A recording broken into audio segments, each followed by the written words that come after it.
afternoon, everyone. We're going to reconvene our Board of County Commissioners meeting from earlier today. This afternoon, we have one public hearing item that is a quasi-judicial item. Item number 30, which was a legislative public hearing item, is being postponed and being re-advertised. So if you are here for item number 30, which was an MSBU for Rice Lake, that item will be taken up at a later date after it's re-advertised. So again, welcome this afternoon. I'm going to go through our rules for public hearings and the way that we're going to operate this afternoon's hearing, and then we'll move on with our afternoon. The first thing I need this afternoon is a motion from the board to accept proofs of publication. Move to approve proofs of publication. Motion from Commissioner Zembauer, second from Commissioner Delary. Any discussion? All those in favor say aye. Aye. Any opposed? Motion passes unanimously. So our staff is going to present each item that's up for consideration with a staff recommendation, and then the board will have an opportunity to ask questions of staff when presentations have finished. The applicant will then have an opportunity to make a presentation, and the board will have a chance to ask questions once the presenter has finished. Members of the public who are interested in speaking either for or against today's item, we'd ask you to fill out a yellow speaker form that's out in the lobby. That's if you'd like to speak, indicating the number, and of course we will have only one today, so it's item number 29, and whether you are for or against the item. If you don't want to speak, but you would like the board to have your comments, you can fill out a green form, and we will pass those comments down the dais, and each board member will have an opportunity to read that.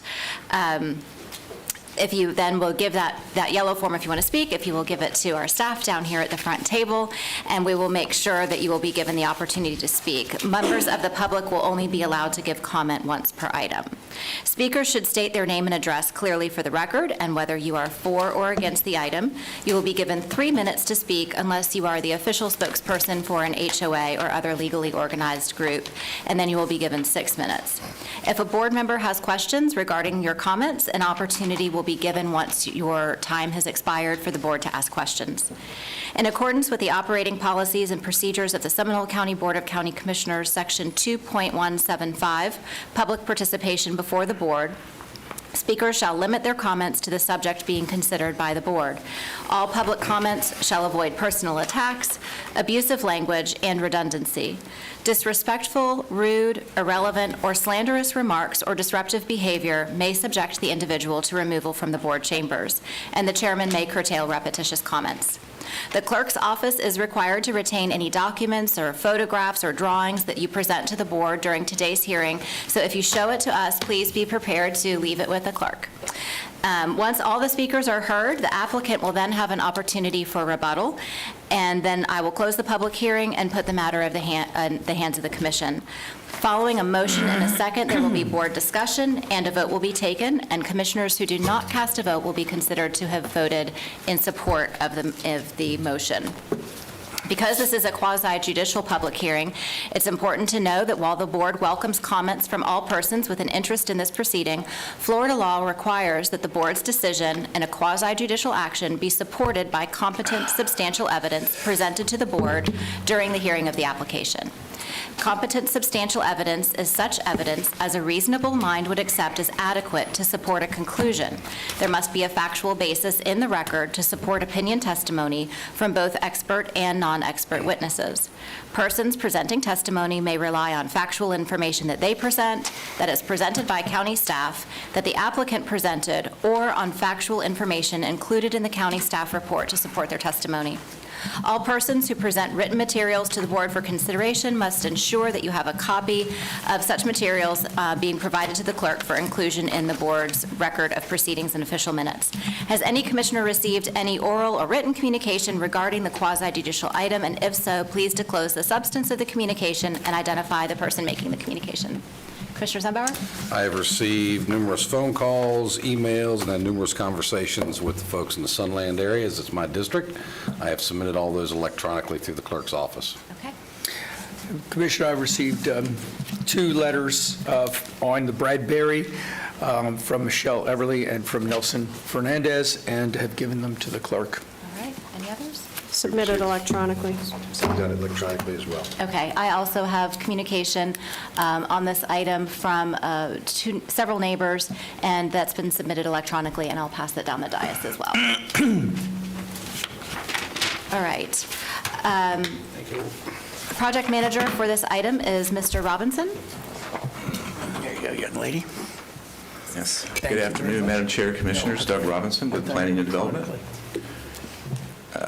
So the applicant is requesting a rezone from A1 agriculture and R1A single-family dwelling that has split zoning to R1A single-family dwelling on approximately 6.33 acres located west of Rooster Court, approximately 250 feet north of Ronald Reagan Boulevard.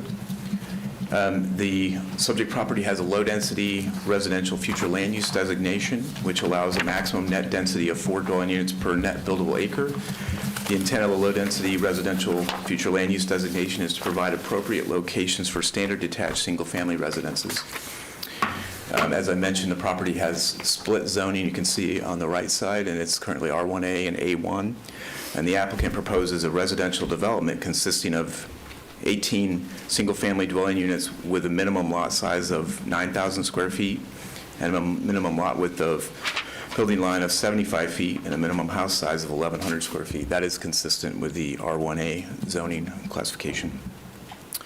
The utilities for the subject property would be provided by the City of Sanford since it's in their service area. Drainage, regarding that, the site must be designed to hold up to the entire 25-year, 24-hour storm event on site, depending on appropriate outfall availability, and downstream capacity will be determined at final engineering. The property proposes access onto Tucker Drive, which is on the north side of the site if you're looking at the aerial view here, along that north property boundary. Tucker Drive is classified as a local roadway and does not have improvements programmed in the county's 5-year capital improvement program. There are no sidewalks along Tucker Drive, and the developer will be required to build a 5-foot sidewalk along the property's, the frontage on Tucker Drive. There are no open space requirements for this single-family residential zoning district since it's a straight rezone. However, buffer requirements are actually being determined during a concurrent review. We're working on the preliminary subdivision plan now, and the applicant is proposing some buffers, I believe, on the east side of the property. There is school capacity at all school type levels. A community meeting was held on Thursday, June 29th this year. The applicant indicated that 20 people attended. Nearby homeowners expressed concerns about drainage, loss of natural habitat, current and potential traffic issues, and impacts to property values. And I believe you probably had similar emails to that effect. Staff does find the proposed rezone compatible with the surrounding development and consistent with both the allowable use and density provisions of the low-density residential future land use designation. Staff also finds the proposed rezoning to be consistent with the comprehensive plan. The Planning and Zoning Commission did hear this item on September 6th and recommended approval of it unanimously. With that, staff recommends that the Board of County Commissioners adopt the proposed ordinance enacting a rezone from A1 agriculture and R1A single-family dwelling to R1A single-family dwelling for residential subdivision on approximately 6.33 acres located west of Rooster Court, approximately 250 feet north of Ronald Reagan Boulevard. And Madam Chair, that concludes my presentation, and I know the applicant's present, and I'm available for any questions you may have. Okay. Any Thank you. questions for Mr. Robinson? Doesn't look like it. If you'd stick close by, that'd be great, though. All right. Is the applicant here, and would you like to make a presentation?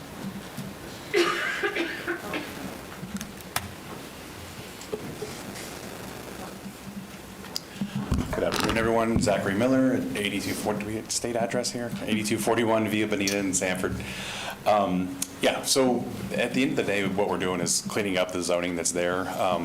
By right, we have R1A and half of it, as Doug said, and then we're just cleaning up that, putting in 18 homes. I understand that there has been the loudest thing that I heard, honestly, at P&Z and at our community meeting was the traffic issues. They're concerned about the traffic with 18 homes coming through, but also the existing traffic and the cut-through traffic, things like that. So if there's anything that can be done for any kind of traffic easing through Sunland, that would be appreciated. But any other questions you have, I'm happy to answer. All right. Any questions for Mr. Miller? All right. If you would like to stay close by, Sure. too, there might be an opportunity for you to come back up. Absolutely. All right. And approximately how many members of the public do we have that would like to speak? About 13. Okay. If there is anyone here who neglected to fill out a form to speak and you would like to speak, now is the time to go out in the lobby and pick up a form and bring it back in and provide it so that we know that you would like to be recognized. If you'd like to go ahead and start with our first person. Sure. Errol Baker. Mr. Baker? Line them up. And who is after Mr. Baker? And next will be Dan May. Mr. May, and if you would just stand right behind Mr. Baker so that you have an opportunity to move, and then what we'll do is we'll call you two at a time so that you're ready to go and speak. Okay, my name's Errol Baker. I reside at 713 Wind Drive, Sanford, and I oppose this.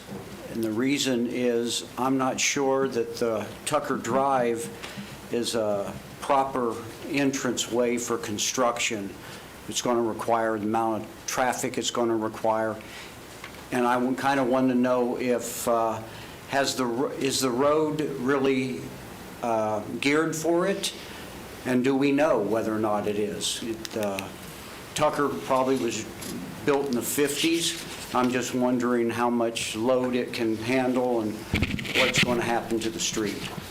Thank you. All right. Thank you very much. Have a seat.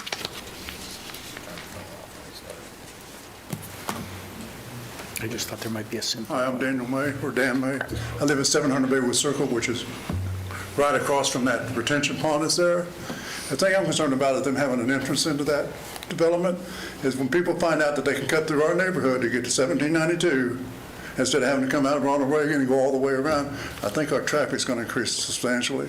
We have a lot of speeders in that neighborhood, and I just oppose it. That's all I got to say. All right, Mr. May. Thank you.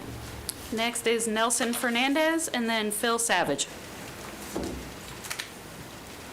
Mr. Fernandez and Mr. Savage, if you wouldn't mind lining up behind, that would be great.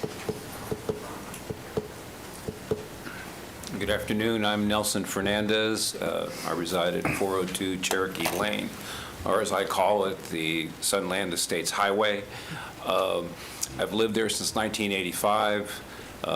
As I said in my email, my fence has been taken down 4 times, my mailbox probably 5 or 6. People constantly speed through there, cutting through. There's nothing new about cutting from 1792 to 427. That's happened since I lived there, so it just happens. Like the previous gentleman said, my concern is those streets were constructed back in the 50s. Granted, material is probably better. However, how are the sewer lines, the water lines, how is everything underneath that street going to handle semis full of construction material, concrete trucks? I mean, but my worst thing is I have no problem with things improving. So if you guys want to allow a subdivision in our subdivision, that's cool. But it makes no sense whatsoever to have them come through Tucker when you can barely take a right-hand turn to then take a quick U-ey to head down to downtown Sanford. The entrance, the access to this Bradbury place should be 427 Ronald Reagan. And last time I heard somebody say, it's not about money. Well, look, we're all adults in here. It's always about money.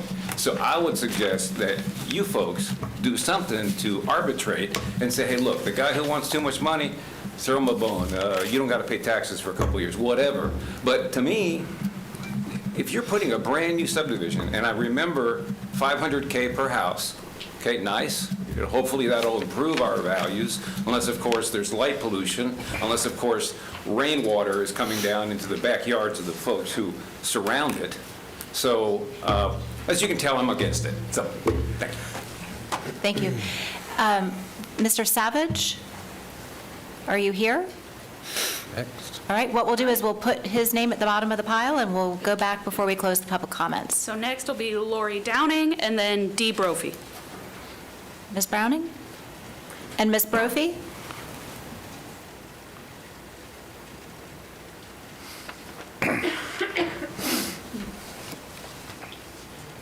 afternoon. My name is Lori Downing. I live at 403 Tucker Drive, and I'm opposed to this for various reasons. The traffic on our road is terrible. They don't even, when they're trying to get on Brown off of Tucker, there's a double line there, which they cross on a 90-degree curve, I would call it, to get onto Brown already. There's constant, speeding up and down through our neighborhoods. This morning, I observed 5 school buses that travel that road between the hours of 8 and 9:30. Now, that's a lot of school buses, which travel Tucker also. And, I'm for the residents that catch these buses, there is no crosswalks for these residents. Most of them are standing on street corners without sidewalks at a stop sign where some of them should be 4-way stops to slow this traffic down. But to me, it's just, this started with Rooster Court. It should finish there. For what various reasons, I don't know. I know I had the pleasure of speaking to Mr. Zimbauer on Friday, which I appreciate, but it needs to go back there. This is just going to cause so much traffic and disruption in our neighborhood. They said last meeting that it wouldn't, they didn't see where it would interfere with our lifestyle. Well, it will. It will impact our life greatly. With all the other main arteries coming into our neighborhood, they're going to be affected because there is no left-hand turn off of Ronald Reagan onto Tucker. So they will be traveling main roads, Sunlands Drive, Fairmont, all of these roads which are, we have residents standing and crossing these streets every morning, every evening. And with all of the traffic coming in and out of there from these construction crews, I just think that's very unhealthy for everybody and concerned. And basically, that's all I have to say, and I appreciate your time. Thank you. Thank you. And who is after Ms. Brophy? Leslie Dowling. Hello, my name's Dee Brophy. I live at 111 Tucker Drive, and I'm very concerned about this development. I've had dead animals left on my front porch and on my car. I don't know if it's a warning from the developers or what's going on, but I love my property. We used to have the large woodpeckers next to us where they're going to be building. That wildlife has really gone downhill. There's very few wildlife left. The natural environment, I've been an environmentalist since I was 13. I'm almost 70 now. And what they're proposing to do to this area is absolutely wrong. It needs to be remain natural. We don't need extra homes in there. My mailbox has been taken out several times, and I just think it's ludicrous to think of putting more homes in there. In fact, it's very difficult for 2 cars to pass at the same time in front of my house. And I just think you're putting lives at risk. You're putting people's happiness in that neighborhood at risk. Both my parents were military. I don't think this is the kind of way you should be treating people that have been there for a long time. We're an established community. Please, I beg of you, do not approve this. Thank you. Let's try the name again. Leslie Dowling. Ms. Dowland? And who is after and Ms. then Dowland? Leyland Edwards. Mr. Edwards? Oh, Ms. Edwards. My apologies. Hi. That's a very special property back there. I don't know if any of you have seen. Ma'am, first you need to state your name Oh, I'm and address for the record. I'm sorry. That's okay. Leslie Dowland, 740 Baywood Circle. It's a special property back there. It's beautiful. I don't know if any of you have walked through any of it or seen any of it, but there are 200- and 300-year-old live oaks back all through that property. I understand that quite some time ago, there was an ordinance about taking trees down greater than a certain diameter, that you had to have a special permit from the county. Is that still in effect? State, you can. Yes, yeah, and in fact, if this does get approved, as you know, Commissioners, this would have to go through the site review process, then all of our ordinance would have to be adhered to. I'm concerned, again, about the traffic. There's no need for a road to come through on Tucker. They've got an exit out onto Ronald Reagan. They can go down an eighth of a mile and cut through up there to get to 1792. So there really is no reason. We already have a traffic problem back there. There are no speed tables back there to slow anything down. And what's going to happen to the wildlife that's in there? I mean, there are birds, there are squirrels, there are raccoons, there are possums, there are fox, there's occasional coyotes that come through there. And that's all going to be pushed into our neighborhood. Rats, vermin, all pushed into our neighborhoods. I just don't see any reason to destroy a property that's that beautiful right now. Thank you. Thank you very much. Thank you. Hi, my name's Leyland Edwards. I live at 602 Cherokee Circle. I am opposed to it. We're a community of 500 homes. Half the community didn't even know this was happening because you had to be within 1,000 feet of that property. I really think that there's animals out there. There's the turtles and things that are going to have to be removed. There's only 3 people that live on Rooster, and there's all of us on the other side. We should have the bigger majority if the entrance is on our side, and we don't want it there. We flood terribly. That property's higher than our neighborhood is already. We have drainage problems, sewage problems. It's just horrible on us without adding something else on top of it. And I want my neighborhood to stay good. We do have some speeders. We do have a lot of cross-through traffic that we shouldn't have, and we deal with it the best we can.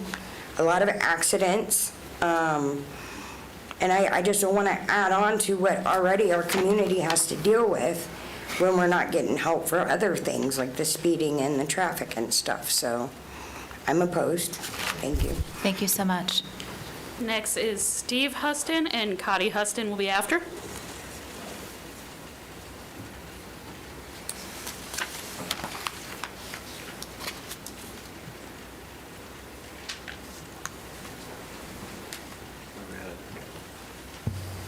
Name and address for the record, please. Okay. I'm Steve Houston. I'm at 103 Waits Drive, and I've been there for 18 years. I am mainly opposed to it just because over the drainage of that area. They're partially building on an existing floodplain, and it would drain into our pond, which it flooded over pretty good during the last, really good hurricane we had come through. The backside of Camilla, they already get flooded from that property, their backyards. And when you come in and you come back in and clear, hard pack, elevated up 10 or another foot to bring it to 10 feet, I'm sure they'll be getting flooded without any retaining or barrier wall up on that side. And that's kind of what I'm about. We're already, they're going to be projecting the houses clear down into an existing floodplain that's on the bottom part on that property. I guess that would be on the north part of the property. And that's pretty much why I'm opposed to it. So I'm pretty good. Yeah. Thank you, Mr. Houston. Ms. Houston? And after Ms. Houston will be Michelle Everly, and then Carol Sierra. Hi, I'm Cody Houston. I'm also at 103 Waits Drive. There was a lot of neighbors that could not attend this today due to work or things going on, so I have a petition. Right now I have 96 signatures on it opposing for the entrance and exit of a new neighborhood to be through our existing neighborhood. the streets cannot handle, to me, the streets cannot handle big moving, like semis and big trucks. I don't know what the turn radius is there at Tucker Drive, but if they can't turn there, which means they would have to go down Brown and then go down Cherokee and go down Baywood to come down, like, it's just gonna be not only using Tucker, it's just going through the whole neighborhood that's already existing. I don't see how it's okay to like disrupt the whole neighborhood instead of using that other road or whatever they have to do to go out onto 427. I know there is one other side that they could use, but I guess those people don't want them to, the neighborhood to be out that way either. So I'm opposed to the entrance going through our neighborhood on Tucker Road. Thank you, Ms. Houston. And that needs to be left with the clerk. Yeah. Let's read those next two names again. Michelle Everly and Carol Sierra. Ms. Sierra, are you here? Right here. Okay, thank you. Hello, I'm Michelle Everly. I live at 911 Cherokee Circle. I believe that a few of you received a letter from me. You guys understand what my concern is. I'm here to bring up a few other points. One, Sunland Estates took the hit of 1792 development. They utilized our park to store all their construction equipment. And the people in the front of Sunland, they had to put up with the noise, the pounding, and all that. So we've already been kind of abused in that respect. Yes, they put the park back. We asked for the playground to be back under the trees, and no, it's put out in the sun. So the kids can't even play. And the other part of this whole thing is we asked for these things before and we were neglected. We ask for these things now, we will probably be neglected. The other part, I understand that Seminole County is under the Land Development Code, redoing it for infill development. This is going to leave agriculture land still that can possibly be rezoned in the future. So in 10 years from now, you might have this new neighborhood along with us down here opposing the next part of the development. That's all I have to say. Thank you. Thank you, Ms. Everly. And after Ms. Sierra will be Melissa Houston and Phil Savage. So hi, I'm Carol Sierra. I live in 109 Brown Drive. I've been there approximately 9 years and raised 3 of my daughters, which one is with me here. And for kids to walk through that neighborhood to get to their bus stop is almost impossible without having to walk literally on the lake because there is no sidewalk already. The constant concern of me having to drive them because the car's speeding through there with no regards to bus stops or even bus passing, like somebody else mentioned. They will have to come in through Tucker, cut down Brown, and make the whole roundabout because the actual turn is so tight that a bus cannot pass through there without having to literally almost get on the grass. The pond is not maintained. I can't even walk my dogs. And yet we want to go ahead and develop 18 more houses. The constant noises of trucks passing through already as it is, garbage trucks, anything that passes rattles our old windows, rattles our homes, the streets, and just imagining having more trucks and constant construction happening, how it did happen in the other side of Sunland is concerning to me. These kids can't even go out and play because we don't have speed bumps. We don't have anything to stop any traffic coming in from Ronald Reagan to cut through 1792. It's unfair. We pay property taxes as well, and we can't even enjoy our properties because we're afraid of cars coming in and zooming in our yards. I'm potentially not opposed to the construction of it as long as it's all of the concerns of the waters and power outages that we receive in the neighborhood when storms happen are taken care of, and the exit off of Ronald Reagan is potentially maybe a light put it there. It's hard enough for us residents to come out through that side of Ronald Reagan without having a possible accident because of cars zooming and trees not maintained. I mean, I just recently seen today that they maintained them, but how often are they maintained? Is it an accident that has to happen in order for us to get something clean, or does a development have to threaten us in order for us to have something taken care of in our neighborhood? Thank you. Phil Savage, and then Katrina Shaddix. Hi, my name is Melissa Houston. I reside at 103 Waits Drive. I am obviously opposed to having the entrance to this neighborhood come out at the end of my street for all the same reasons that you've already heard. I was at the Planning and Zoning Committee meeting, and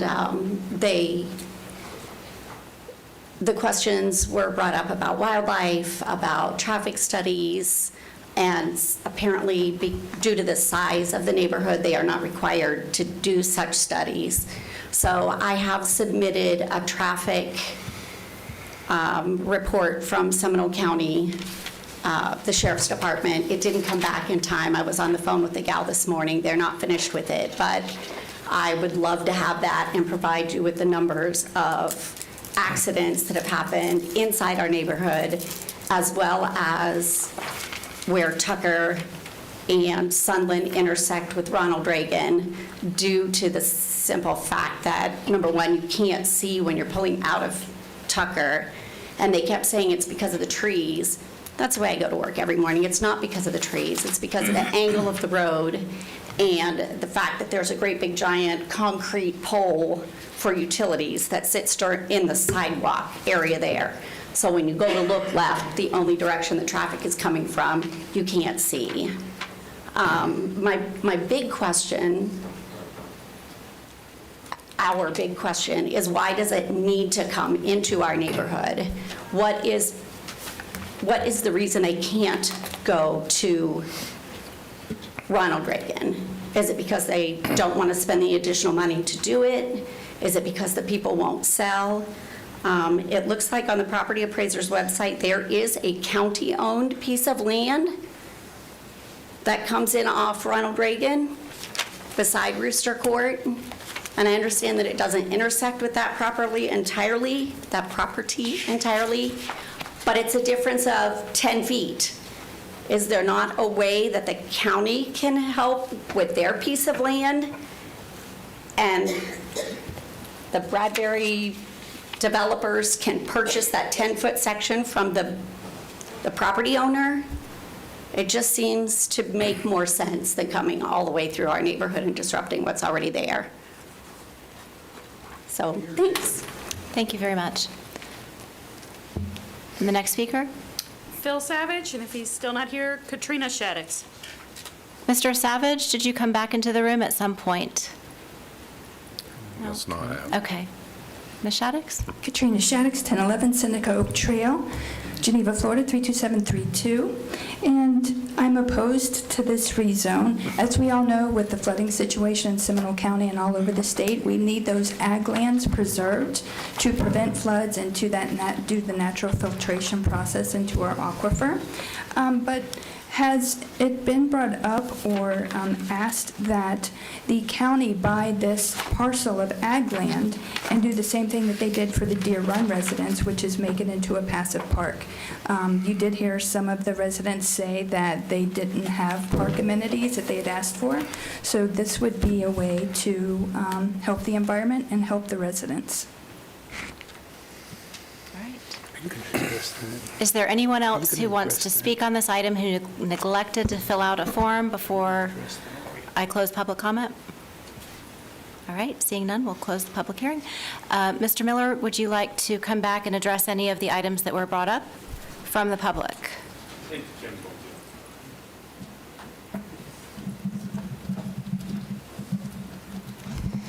Good afternoon, Board. For the record, Kim Fisher, 1614 White Dove Drive, Winter Springs, Florida, 32708.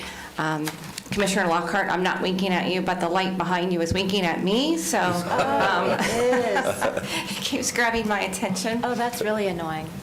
Not I'm so for you. sorry. Is anyone else here like seizure prone? Because that's horrible. All right, we'll try and She get that thought it was fixed. winking at me. All right. We're sensitive to the traffic issues out there. We had spoken a little bit at the P&Z that we're open to putting a stop sign at our entrance from Tucker, which would help alleviate some of the cut-through traffic. They'd have to at least slow down and stop, so we can add that.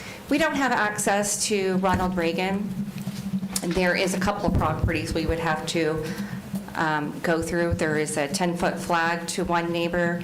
There's, and I only know her maiden name, Mrs. Bradbury. She owns the corner, and then the Seminole County has property on the other side. So we don't actually have any legal right-of-way to Ronald Reagan, or else we would be utilizing that. So as Zach had said, we currently are an R1A zoning right now. It's split between R1A and agriculture, and agriculture is kind of a place card holding, and so we're just going to be kind of cleaning this up. We're surrounded by R1A around us, so that does make us consistent. We will be adding sidewalks in front of our neighborhood, and I think the county is going to be looking at doing some other sidewalk projects to get them all the way to Ronald Reagan, because I think this development was done maybe in phases, so the area just to our east side has got sidewalks, but then just a couple of parcels shy of Ronald Reagan, the sidewalks stop. And I do believe I heard the county saying something about they're going to go ahead and finish those sidewalks so the kids can have access to the bus stop. For the post-development, we will be looking at the environmental issues. We're required to do the reports, the environmental studies. We will have to look at drainage, analyze the drainage to make sure we're not running off more than what we're discharging now. So that will be looked at final engineering. And if you guys have any questions, I'll be happy to answer them. Any questions for the applicant? I do have one. Sure. I know one of the questions that neighbors, or the comments, some of the neighbors that comments that neighbors have had is that they're an established neighborhood and that they really don't like the idea of this development coming in and affecting them. From what I can tell, this property was purchased by the Bradburys in 1923, and I don't know if that's, it's kind of, yeah, so for the record, there's a head nod, yes. So I would imagine that the Bradburys, when Sunland Estates came in, they were the ones who had Sunland Estates come into their neighborhood. Exactly, Okay. exactly. Okay. The property has a lot of history. It was his grandfather's house. I walked the property yesterday. I'm sure there's other animals. The only thing I saw was squirrels. The house, 'tis the season, it looks haunted. He mentioned that it was over 100 years old, and it was kind of cool looking, but yeah, they've been there before Sunland came in. The other thing that somebody mentioned is that they have been on the property and asked if we had been on the property, and that would be no, because it is private property, and being on it would mean that you are trespassing. That's correct. Okay, I just wanted to put that on the record as well. Commissioner Constantine? Thank you very much. In your presentation, you said you can't, or is it you won't, when it comes to, explain more about why, because looking at the map, Rooster Circle or Court looks like so much easier to get into this property. So what obstacles do you have that would not allow you to get through there? Sure. Can one of you pull up the site plan? Thank you. That'll be easier when I point. So down, I'm going to point. I'll talk loud. So this. There's another mic. Ms. Dove, yeah, you can use that. Yeah. Oh, that would even be better. You want to cue it up? That way the folks on SGTV can see where you're pointing, because we have a camera that shoots right down onto that table.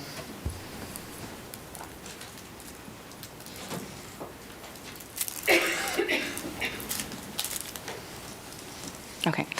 This property right here is the granddaughter of the Bradbury family, and these two properties are owned by the brother.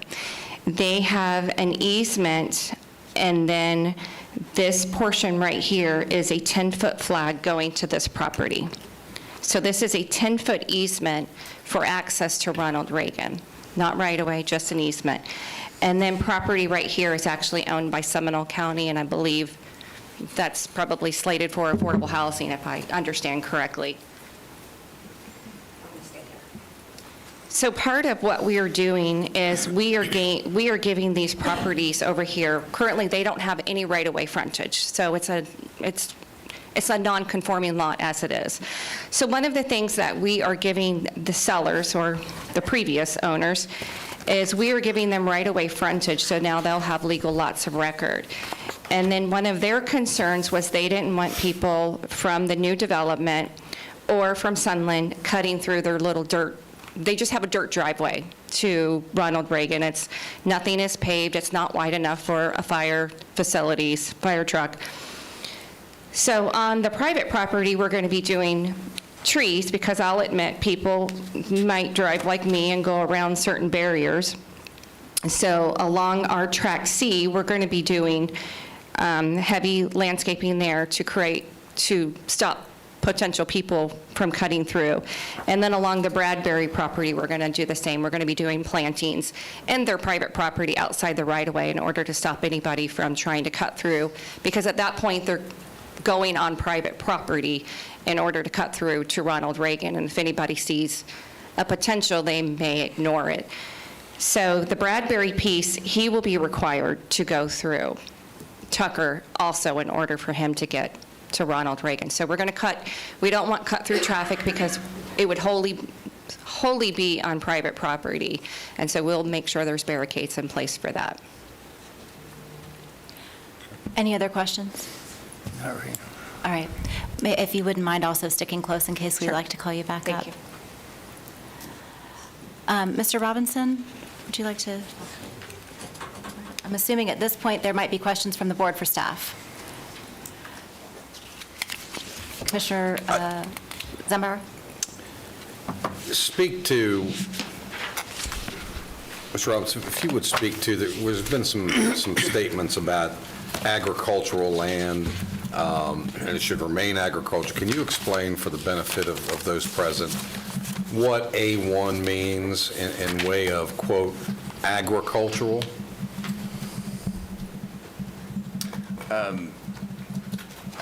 Yes. So and what future land use means? Oh, sure. Yeah, so the land development, the low-density residential future land use designation, A1 agriculture, which is 1 acre lots, is a zoning classification that is allowed in the future land use of low-density residential. I don't know if I completely understand the question. A1 zoning does not mean that there are cows and agricultural activities taking place on it, does it? A1 agriculture allows single-family homes, primary residence, as a typical use, very often found on A1 So property.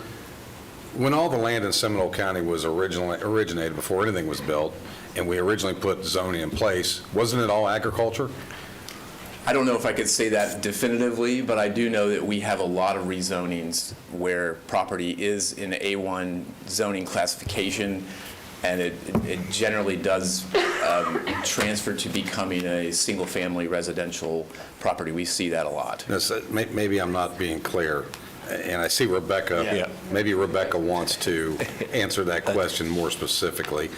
We go through this all the time, where we have A1, A5, A10, et cetera, and the general public believes that means it's agricultural, that they believe that all you can do is farm or plant or harvest crops or run cows on it. Can you tell us what the reality is and what future land use is? Sure. For the record, Rebecca Hammock, Development Services Director. So a lot of land within the urban area has or residential land which may have a future land use designation of low-density residential, medium-density residential, may have a zoning designation of A1, and it is put in sort of a holding pattern zoning until the property is ripe for redevelopment, when the timing is appropriate for it to rezone to one of the allowable zoning districts within its future land use designation. So A1 is a zoning designation that is allowed within a number of future land use designations because it was considered to be a holding pattern until that it was time for that property to redevelop into a more intense zoning designation. And does the agricultural zoning mean that agricultural activities are taking place on that property? Not necessarily. They are permitted by the zoning designation, but a lot of times there are properties that are zoned A1 where they're only being utilized for single-family residential. Right.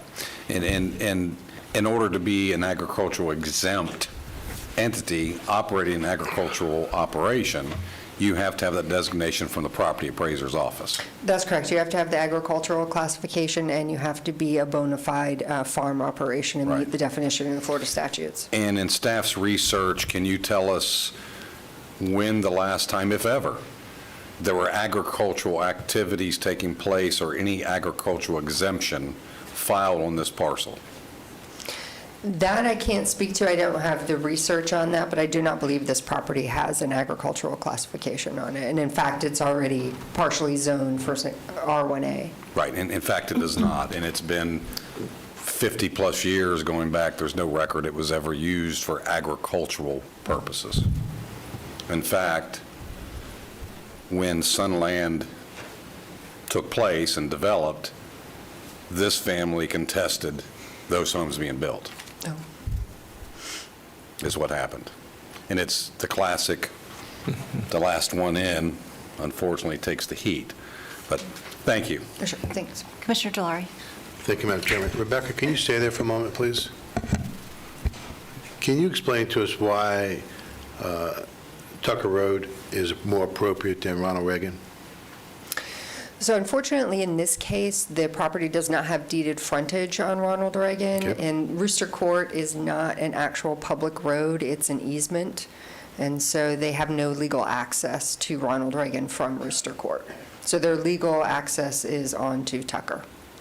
What about the, when you talk about traffic and transportation in the area, when does that come into play through the planning and development of a piece of property? Because they're talking about concerns of cut-through traffic, road conditions. When does all that come into play? So in the next stage, if the rezoning is approved, they'll have to come through the county subdivision process, and so they'll go through the preliminary subdivision plan, then final engineering and final plat. So we'll start looking at transportation-related requirements with the preliminary subdivision plan and the final engineering plan. Would that also include the need for additional stop signs if they're required? Yes, I believe so, but I will defer to John for specifics. Okay, thank you. Would you like to ask Mr. Dredge to come up to answer that now? Mr. Dredge?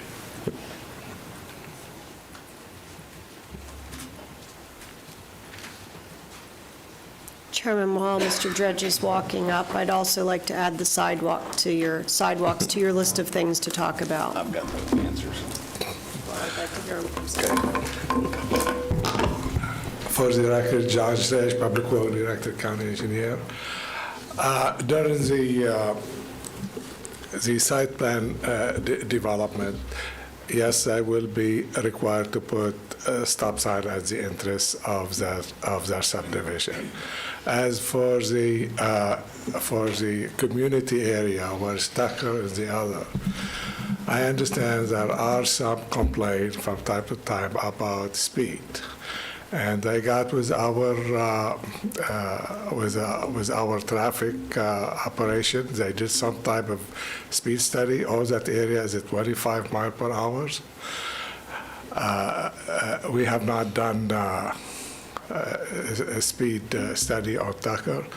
As of Tucker, the condition of the road, we do have a program. We test those roadway, and we do resurfacing, depend on the level of condition of those roadway. a sidewalk. Our staff at engineering public work, they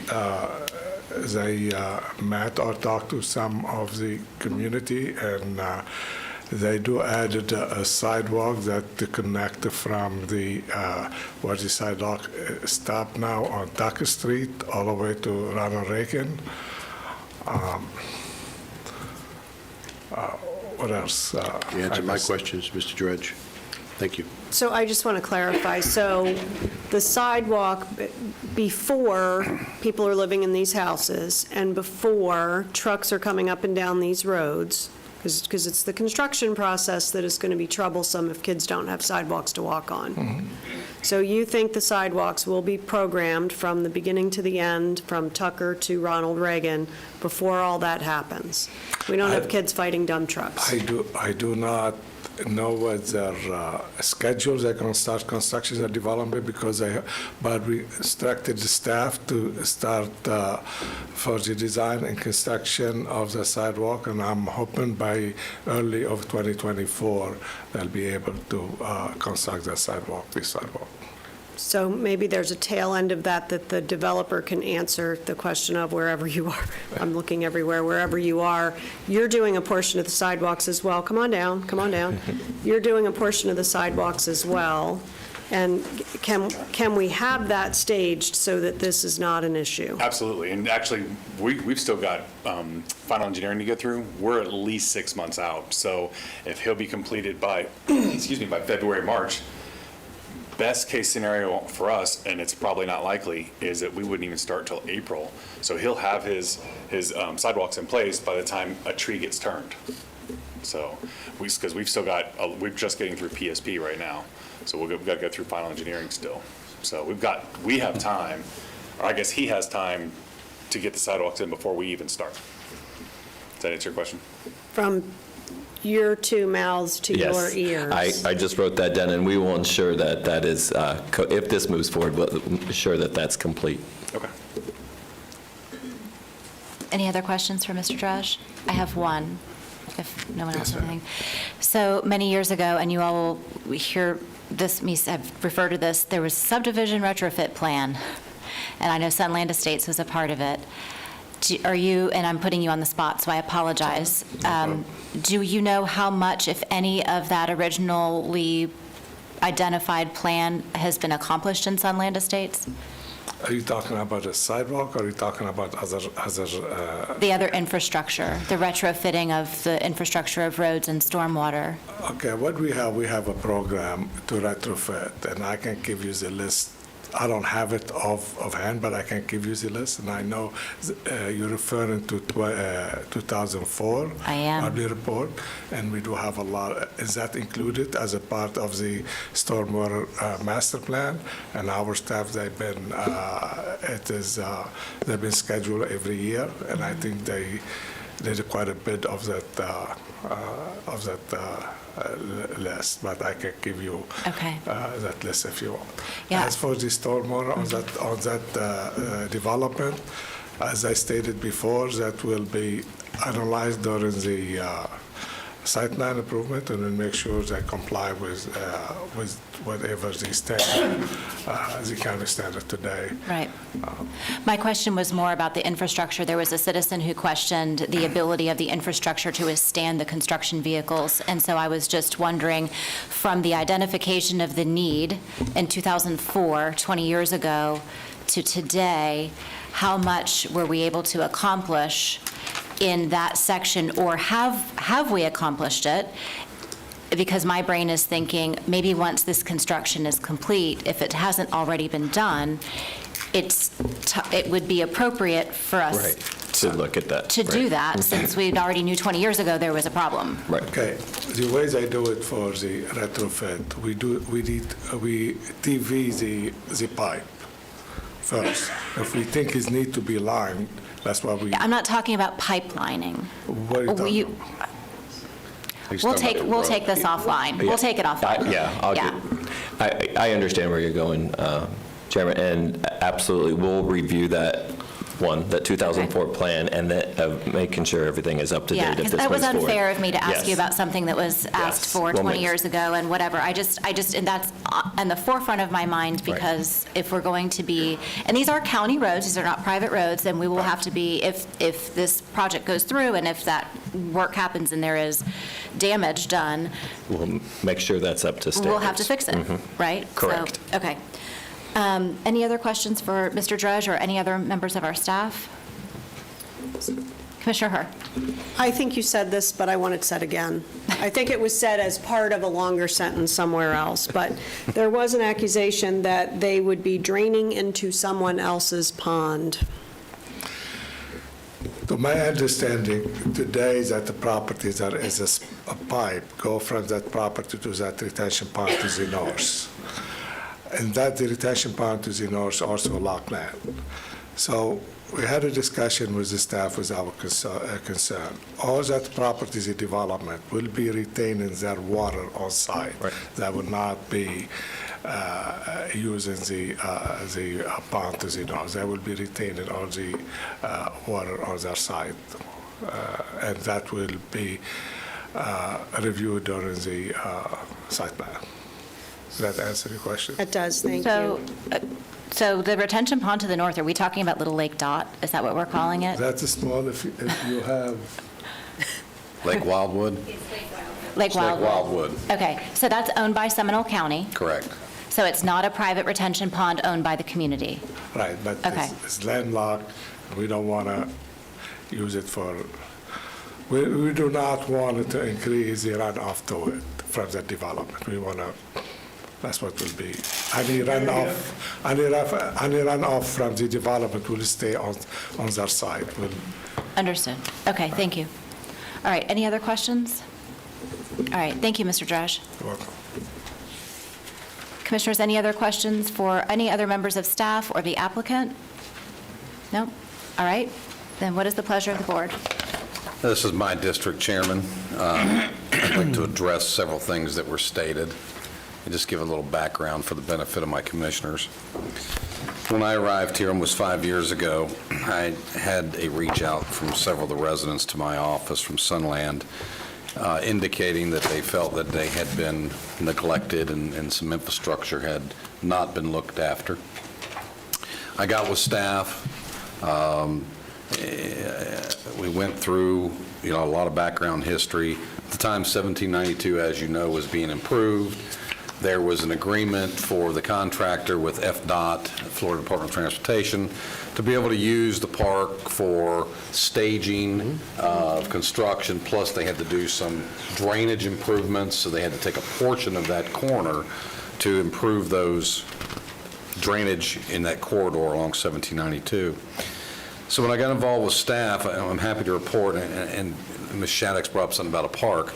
The county has since spent almost $1 million on refurbishing that park.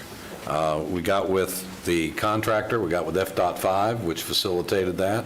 The county spent $839,433.63 on improving Sunland Park. Lake Dot, we've spent $86,033.25. If you have the opportunity to go out there, you'll be pleasantly surprised how good of a job our parks and recreation people have done in improving that, adding new playground equipment. Sunshades are being put in place in this whole area. Also, I've visited with the sheriff on a number of occasions. There was some drug dealing going on within the park, right there on 1792, and the sheriff's office has stepped up patrols. There has been complaints to my office about speeding. You heard some of that today. The sheriff's office has stepped up patrols there as well. There's been complaints about homelessness in the neighborhood. The sheriff's office is aware of that, and they've stepped up their attention to that. And of course, we have a program for homelessness and trying to find those people help. But the sheriff obviously can't be there every waking moment. To sit here and think that somebody's not speeding through this neighborhood would be a false statement. But we certainly do have park provisions, and we've improved that area to a great deal to the tune of taxpayers' dollars, about $1 million in the park section. Also, I have been speaking to Public Works about exactly what Commissioner Lockhart referred to or inquired about, which is the infrastructure improvements.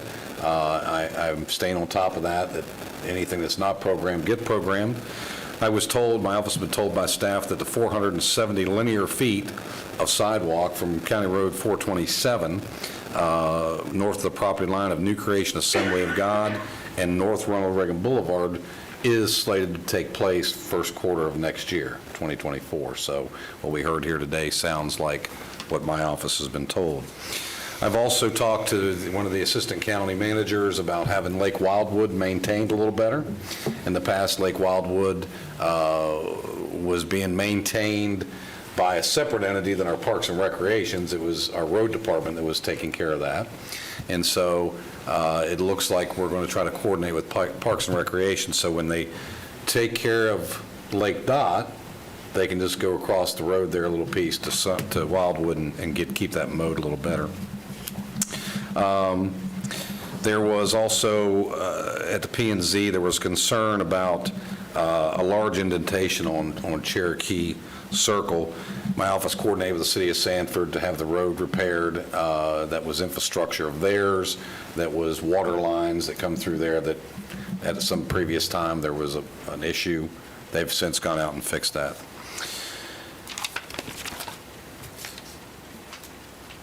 The access through Rooster, I think we heard a lot about that today. I inquired about the same thing with our staff as well as the applicant. It is correct. It is a private easement. It is not a county roadway. It is not a county access. And the easement is for the benefit of those couple of homeowners in that area. So with that said, I know this is something that is very concerning to those in the public, but again, I go back to the situation of, it unfortunately always is the last property owner that takes the hit from the community, and I find it ironic that the Radberries didn't want Sunland to come in to start with. Now here they are, reversed roles many decades later, and Sunland doesn't want them to have the ability to improve their property, and they're not asking for a text amendment. It's straight zoning. It's legal. They're not asking for anything other than what our future land use allows them to do. So with that said, I will move rezone from Agriculture 1 and R1A single-family dwelling to R1A single-family dwelling for single-family residential subdivision on approximately 6.33 acres located west of Rooster Court, approximately 250 feet north of North Ronald Reagan Boulevard. There is a motion by Commissioner Zembauer. Second. Second by Commissioner Herr. Any further discussion? All those in favor say aye. Aye. Any opposed?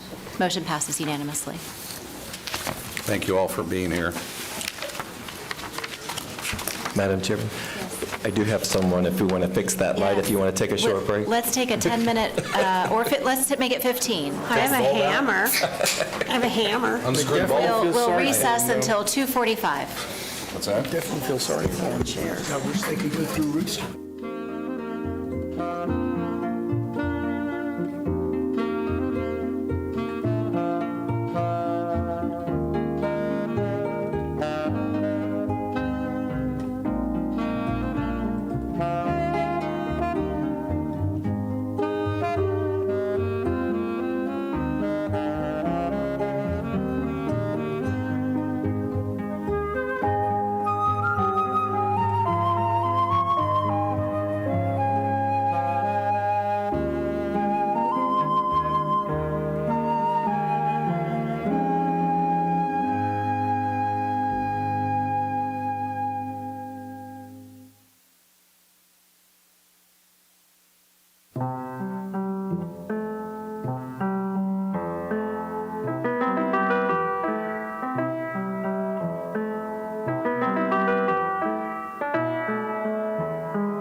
much for your patience while we took that break. Hopefully, and many thanks and shout out to Dave, who came and took care of the flickering light bulb.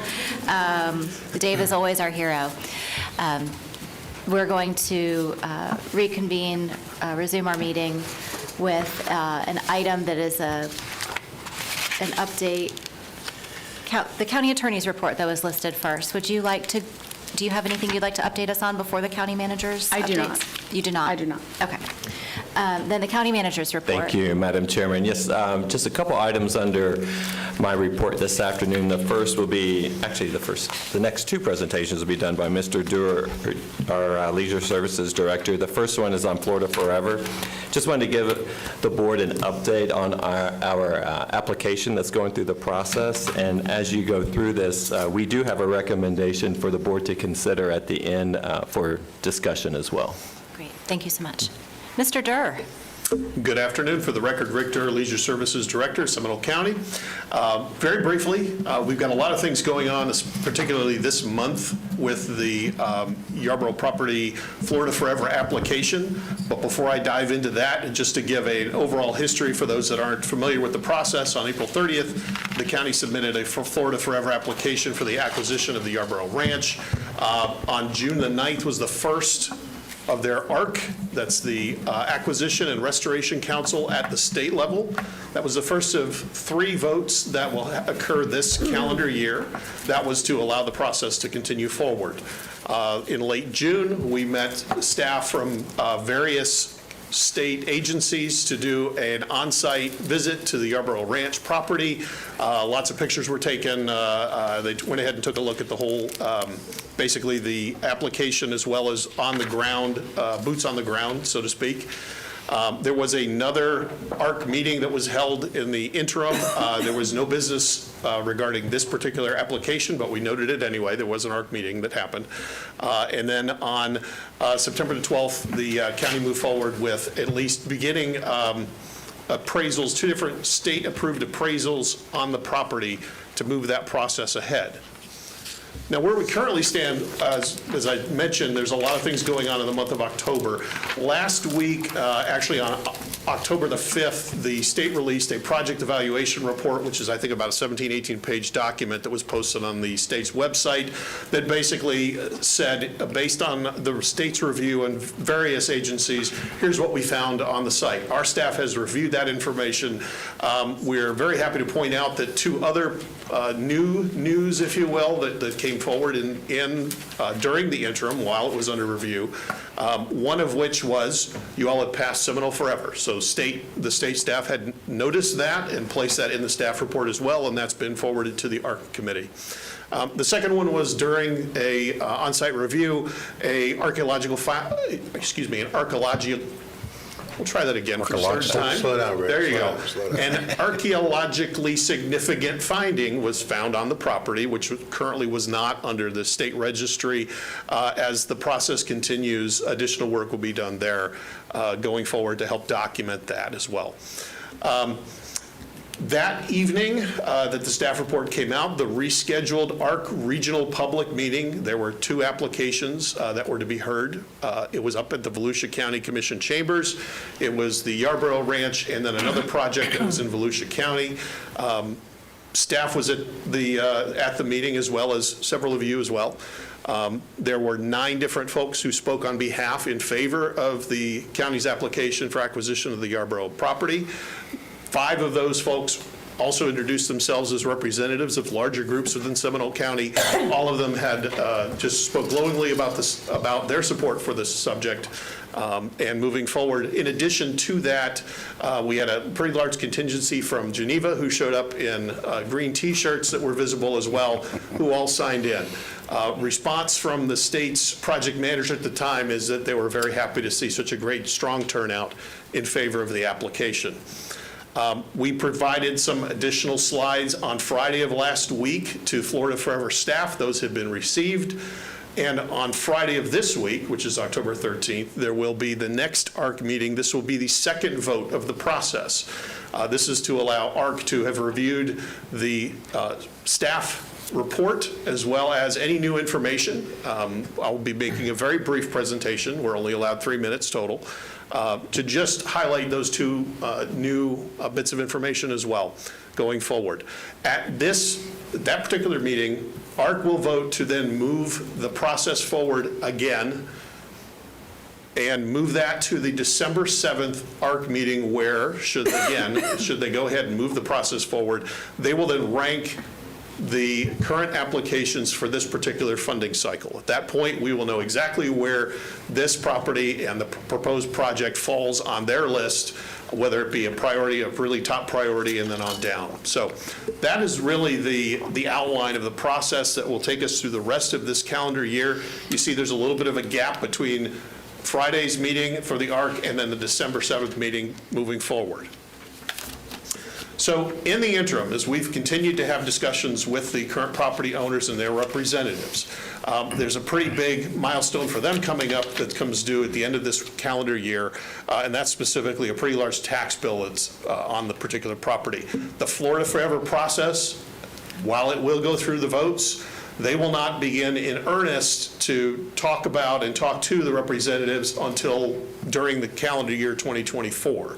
So this particular milestone is coming up, but it's coming up for everyone here locally.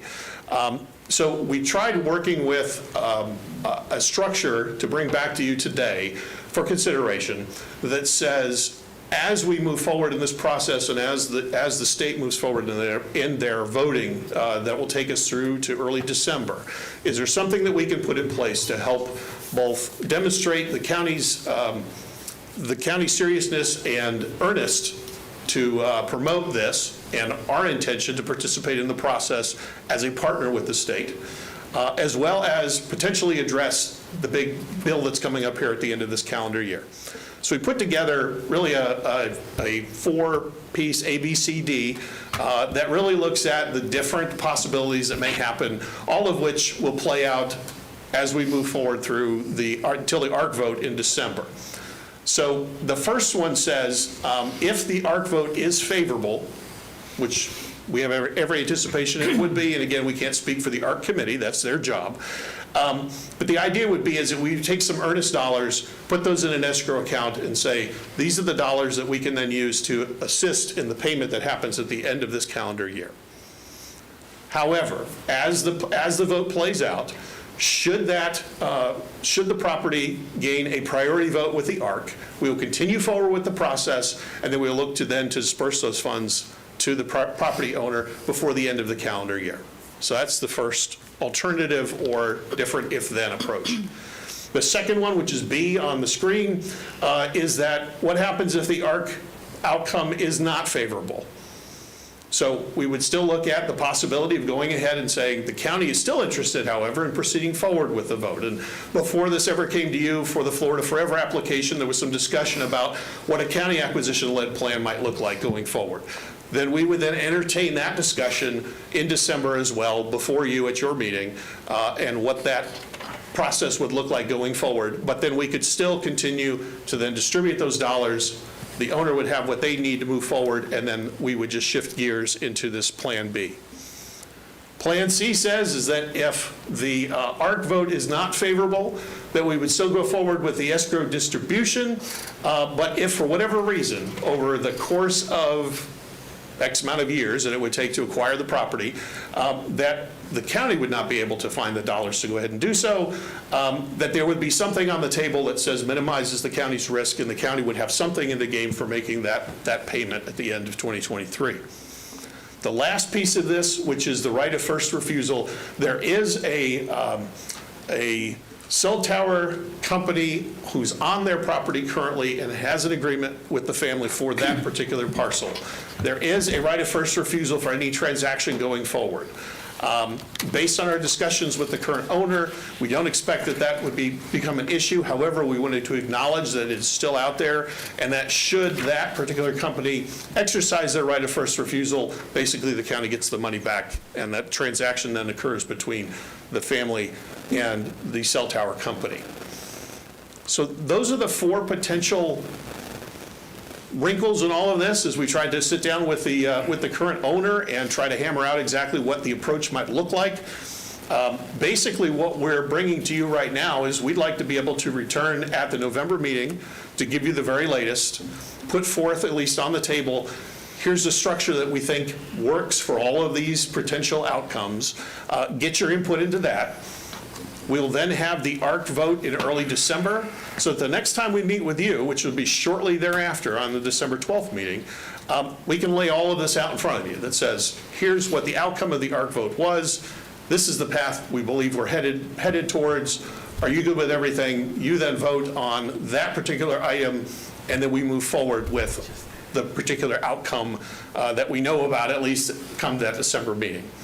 So we hope with all of that we put together a structure that we can both return to you as well as the current owner that takes all of these different possibilities into account and still gives you at the dais the ability to go ahead and make decisions along the way during your regular meetings as we move forward into December.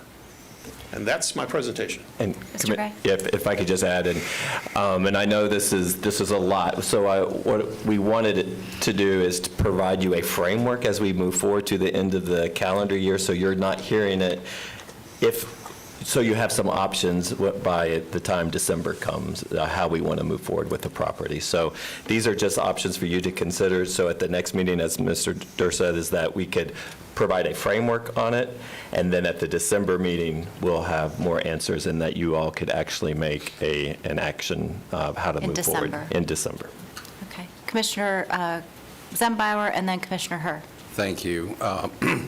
First, thank you, Mr. Durr, for you and your staff and the county manager. I know you guys, unfortunately, since the meeting was changed that the state did, I had prearranged plans, or I would have been at this meeting. That said, I will support moving forward to the recommendations and next steps that you've laid out. I think that is an appropriate move that keeps us informed, also keeps the state focused, keeps the property owner where we need to have them, so we can move to those next steps and understand what's going to happen come December. So I will support that. Commissioner Herr? I'm seeing something different than I heard. Okay. And so I just want to get the record straight. The meeting where we'll know the outcome happens in December, but we're being asked for a decision in November. BCC approval and formal execution. Right, and so in November, what I want to bring to you is if we move forward with a purchasing agreement for the property, in case Florida Forever application is not successful, we are going to show you the framework of what that would look like. And to move forward, you do not have to, I know on here it says to make BCC approval. We're going to take that off, and that we'll show you that framework.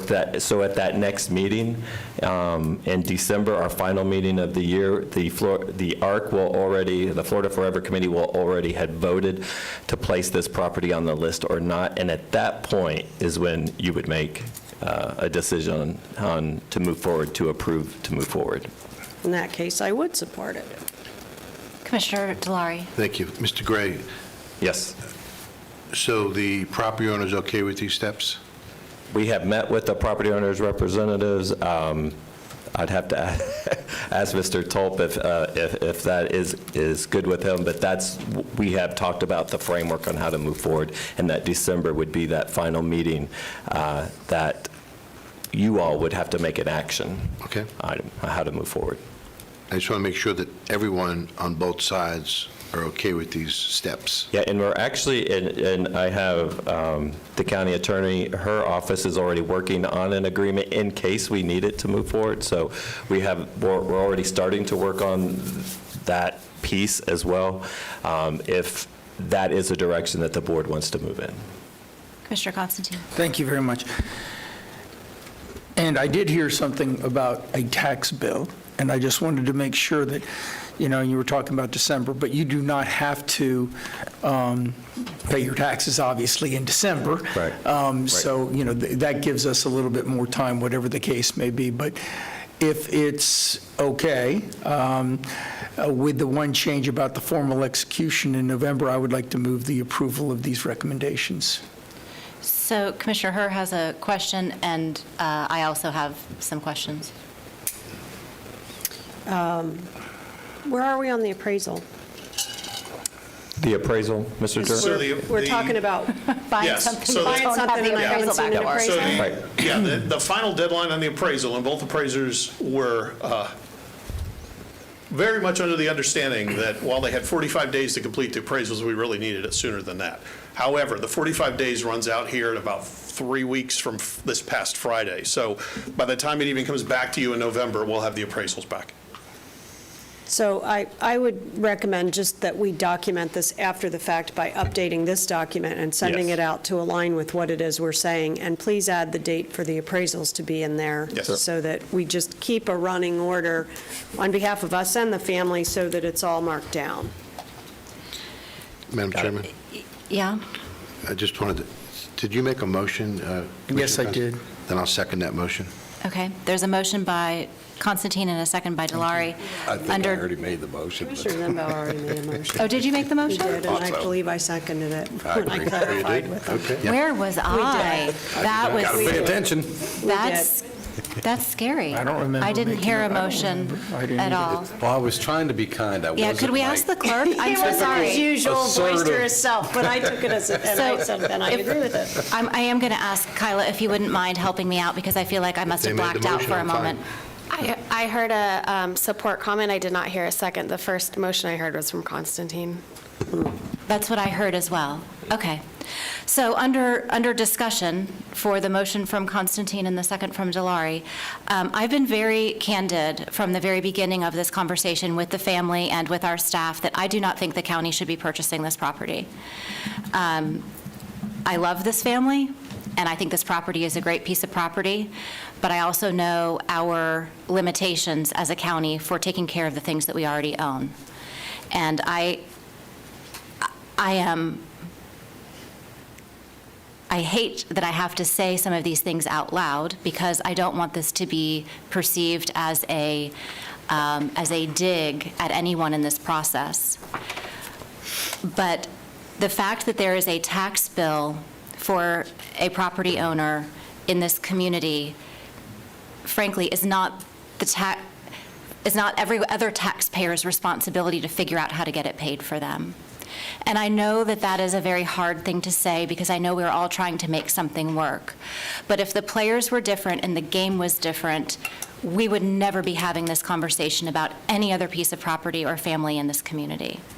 Taxpayers, the Seminole County taxpayers, should not be in the position, in my opinion, for going into being asked to put money into escrow as a retainer with a timeline involved for the purpose of paying estate taxes or property taxes or whatever these taxes are. I don't even know what the dollar amount is, because it's not mentioned. There's no dollar amount here for what it is we're saying we're willing to move into. There's no appraisal. This, in my mind, is we're putting the cart before the horse. If the state is going to purchase this property, that's fabulous. We will know that shortly. If it comes back that we need to find some other mechanism to, I've said before, if there's a contract for purchase, they already have a development order. It's an avenue that is available. I have to look at this from a fiduciary perspective and as an advocate for all of the taxpayers in Seminole County, not just for this particular circumstance. So I will not be able to support it, given the lack of information of how much is being asked to be put into a retainer, how we would actually fund and take care of this property over the course of how many years. I don't know what the appraisal is for the piece of property. I love y'all, but I can't. So I'll throw those comments out. Commissioner Herr. So I just want to be clear on, I think, what we're doing today, because perhaps I'm not based on your statements.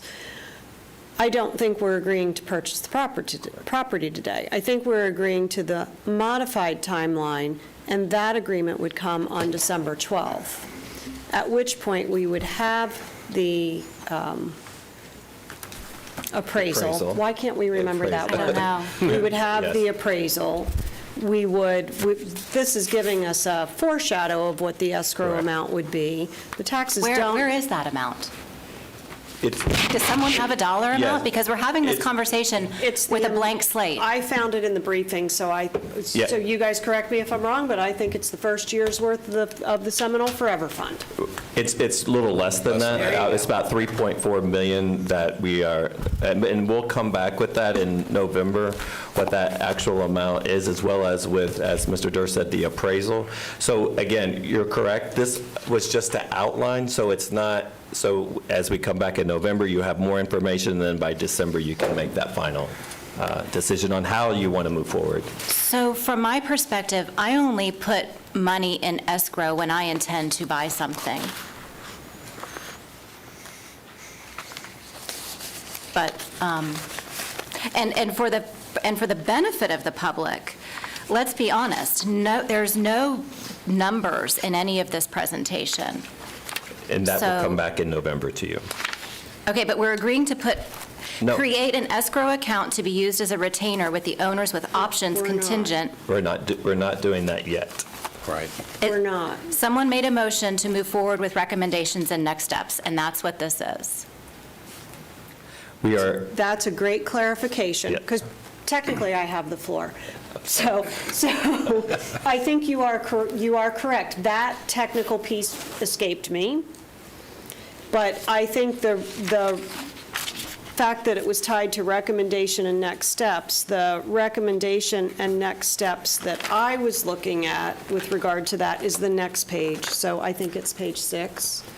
And that is the timeline as modified. So it starts at the top of it is October 13th, 2023. And then it goes to November, and we stated that BCC was not going to make an Correct. approval and formal execution. Correct. That was going to be moved to the December 12th meeting. Correct. That were all, so I think what we were saying is that I do think at that meeting, page 5, which is your escrow and all of that good stuff, will be the discussion. correct. So 5 comes before 6.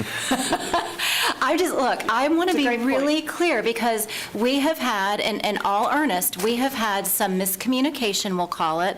The family representatives thought that we had given one type of direction, the county manager thought we'd given a different type of direction, and there seems to be continued communication back to individual board members trying to get more clarification on clarification. So these little things do matter if we don't clarify them at this point. And I'm, Commissioner Constantine, I saw your hand go up. I just wanted to confirm that the motion was as Commissioner Herr understood it, so that we are not providing the county staff the authority to establish a trust fund or an escrow account, excuse me. Now, just simply starting with the next step to the next step, and then, we would have, in November, we would have more clear, but in December, we would be able to decide whether or not we do that. So this is not to purchase the property, this is to go to the steps involved. So let me then just follow up on that, because what I heard was the Seminole Forever funds would be utilized for this. We adopted an ordinance, Seminole Forever, that has a process. Yes. Yeah, no. This circumvents that process before we've even had the first application. Except for, and I concur that if that was taken from the Seminole Forever, that has not been, that is a place that is not decided yet. And in fact, hopefully, our ARC will be established before then, and they could look at that as to whether or not they felt it would be the right place to take the dollars from. This does not say anywhere, and my motion did not say anywhere, that we're using Seminole Forever dollars. Right. It's an option. And I appreciate that, but what concerns me is we don't know where the money's coming from. We as a board should be directing where these funds are coming from. We just adopted a budget. It did not include $3 point however many million dollars. And I just feel like we are chasing the shiny object again. We've got something that is wonderful and people love, but it's another thing where we're getting out and not following our own process. Commissioner Zembauer. And let me have an attempt to try to clean this up for the motioner and the second, if I possibly can have a shot at it. Go right ahead. I've heard what everybody says, and everybody's got some valid points. And so what I would say is, if we look at page 5, that is the outline of the deal. Whatever deal the family, staff has spoke to, management spoke to. Then you go to page 6, that's where the devil in the details come in, coming back to us. So if I can attempt to clean this up, that I would make you're going to have to call me. I'm prepared to make a motion to move forward. I understand that, but we're having a conversation here. I can't talk to y'all off the record. Is that we go with the recommendations and next steps on page 5 and 6 with the understanding that we're going to know at the dates outlined on page 6 what the actual deal points are and the money associated with it. Then we can make a decision what we're doing at that point, whether we're moving forward or not. So why wouldn't we And we'll do also that know when what we the have the state's doing at information? that I don't know point. why we're getting ahead of ourselves. Commissioner Herr. So I think I'm going to attempt to clean up the cleanup. I find myself doing at home. I live in the Boy household, and I clean up all the time. I think I would ask the original motioner to consider amending the motion to say that we move forward with the recommendations and next steps outlined on page 6 of the presentation, or 634 of the board book, to include the amendment that the November 14th meeting, the words BCC approval and formal execution are stricken, and moved to December 12th, that they will be presented for BCC approval and formal execution, and that the date be added to that document for the appraisal to be noted. And it really should be for BCC consideration, to your point. And I thought that that was what you had cleared up at the first time, but yes, I would accept that. Commissioner Gray. No, I don't want your shot. Yeah. We have to get this. And I know, and I apologize. I know this is clear as mud sometimes, and I know everyone has the right intentions at the end of the day, that a decision will be made in the best interest of the county from all of you. I do know that, so I do apologize for that. So just for clarification, though, so we don't need to come back on November 14th with, what we wanted to do was we could bring back the appraisal, we could tell you what that amount is, we could tell you what the earnest dollars are going to be. We could do that on the 14th, or we could just bring it all back on December the 12th, because then the ARC for Forever will already have their vote. We will know, based on the plan on page 5, the different options that you all can consider on how we move forward. So we could do I could do it all on the December, or I could piece it to you all the way to December. Question. Commissioner Zembauer. Since we're under discussion, this is for staff. So page 5, very pointed question. Is this the outline of the deal on the table? As it stands today, yes. Okay. Yes. So I asked my fellow commissioners, regardless of, we all understand there is no dollar numbers affixed to this other than what's in our backup documents. I have no backup documents. If you have, I'm so sorry, but I have this presentation. Well, I've got, my record shows somewhere around 3.4 or something. That's what we've discussed with the family, yes. But we haven't finished any of that. Sure. Well, define record. So let's get granular about this. How can half of us have the information and half of us not? I'm still Commissioner talking, I'm still talking with the family regarding that, with the purchase So we agreement. don't. So, So correct. we do not have a Correct. number. So Correct. let's just get that on the record, that Okay. we don't have a number. So you don't have a number. So the question I have for my fellow commissioners, do you agree, regardless of what the number is, understanding we're not making a decision today, and we're not making a decision ultimately until the appraisals come back and everything else, do you agree with A through D? If it's $1 million, if it's 30 million, if it's, we don't know at this point. Well, you already know, I do not, so let's Okay. ask, you could ask Commissioner Hurd. And what I'm We trying can to do work is our way down. move this, do you agree with what it sounds like? Correct me if I'm wrong. These are the terms of the deal that's been discussed between the parties. Is that true or not? That's in the process now, yes. Okay. So this is what the parties have discussed and arrived at.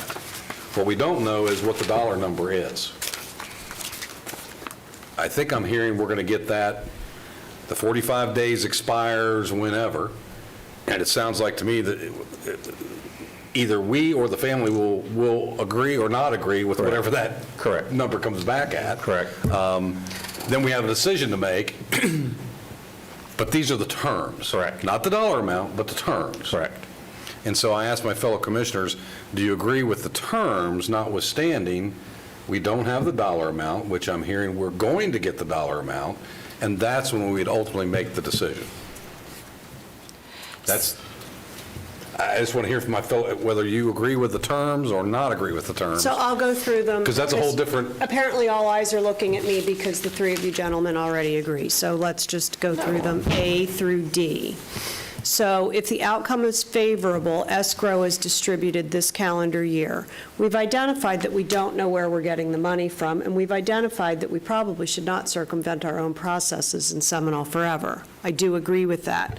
So absent of those two facts, I'm not sure that I can say an absolute yes to that. The reality of it is that unless we're willing to say we're taking it out of reserves, or we're not doing something else with roughly $4 million, $3.5 million, I don't want to make it a bigger number, then I don't know that I can answer that today, which is the reason why I'm saying I don't think we need to answer that today. We need to let the process take place. If the ARC vote outcome is not favorable, that's a much bigger conversation, because now I need to know what it is we are not going to do with that money for the duration of the contract. And by the way, I don't even have an appraisal in my hand. So that's like saying, do you want to buy the car? In all honesty, I feel like I'm on a car lot and the guy's saying, how much do you want your payment to be? And we all know that's a bad idea. Do I want the land to be put into preservation? Yes. Absolutely. Do I want the family to be well taken care of? Yes.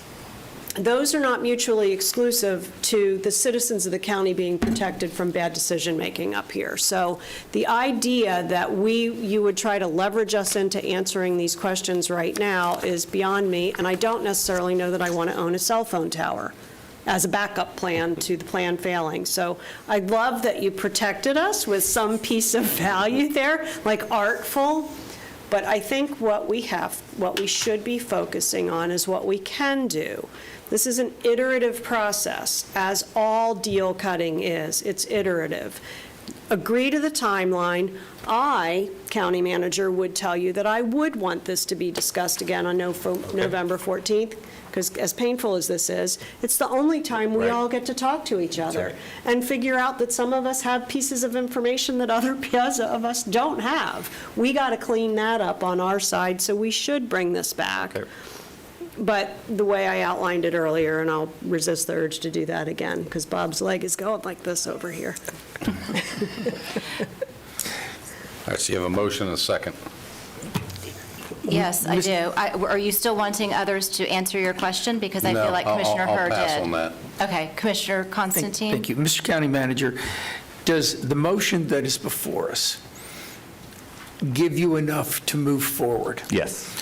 And also satisfy, I think, that most of us, I'm not going to say all of us, because we still, and nobody is saying that they're going to approve or disapprove, but that we are moving forward and can do what we need to do as in this timeline Fine. Yes. Then I'm happy with the motion as I So stated. I'm going to, what I'm going to do, because we had an amendment that was not, the seconder did not okay the amendment to your first, yes, but we didn't get a, I didn't change anything. I haven't said two I know you words. didn't, but the motioner did, and so you were the seconder, and so we've left it a hanging, a dangling participle there, waiting to know if you concur with the motioner's amendment. Can you repeat your amended motion, Commissioner Constantine, so I Sure, can be to take clear? page 6, and, Because you know, I I'm going to thought- be very careful so that I don't take page 6, move that,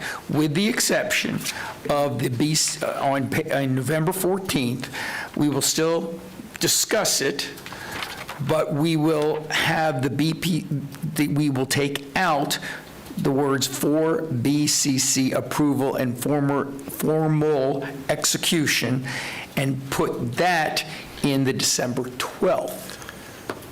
So removing everything from page 5? And get the appraisals. Oh, yes, and of course, Should be again. it should be the appraisals in a timely fashion as soon as we can. So Commissioner Constantine, just for clarification, Yes. so you're removing everything from page 5? We're not putting that in a formal motion. It's not that we're removing it.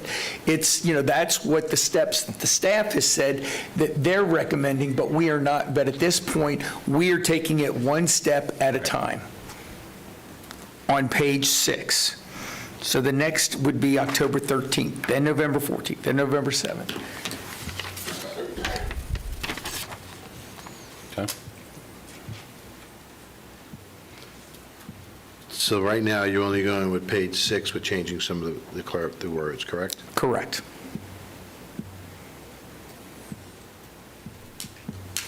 Okay. Is the seconder okay with the amendment? Well, I'd like to see page 5 attached to it, to be honest with you. So is that a no? And if there's no support for adding page 5, then I will acquiesce to the rest of you, because I'd like to move this thing forward. So I will agree with the motioner.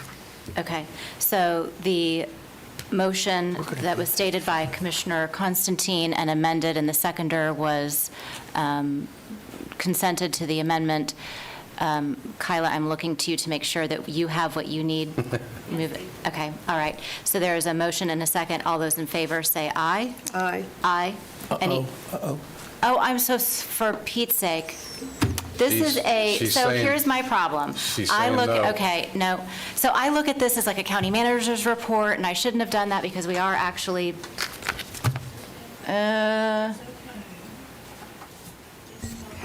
it's okay? Okay, so for the record, Ms. Harmon had submitted a form to speak, but she's saying that she is waiving her right to speak at this time. My sincere apologies. Are there any other forms related to this item? No, ma'am. Okay, feel free to like jump up and down and wave at me at any I think she time. was. Was she? I'm so sorry. So the motion and a second, all those in favor say aye. Aye. Any opposed? Aye. Motion passes 4-1. Are you okay, Mr. Durr? Yes. Okay. Yes. Okay. Our next item, your next Still think we should have added page 5. report, Seminole County Arts Program. So for the record, Rick Durr, Leisure Services Director. Last year, at this time, when we brought forward the annual program that we have, the arts program, that was, if you recall, back in January of 2020, this particular program, as it stands today, was adopted by the board.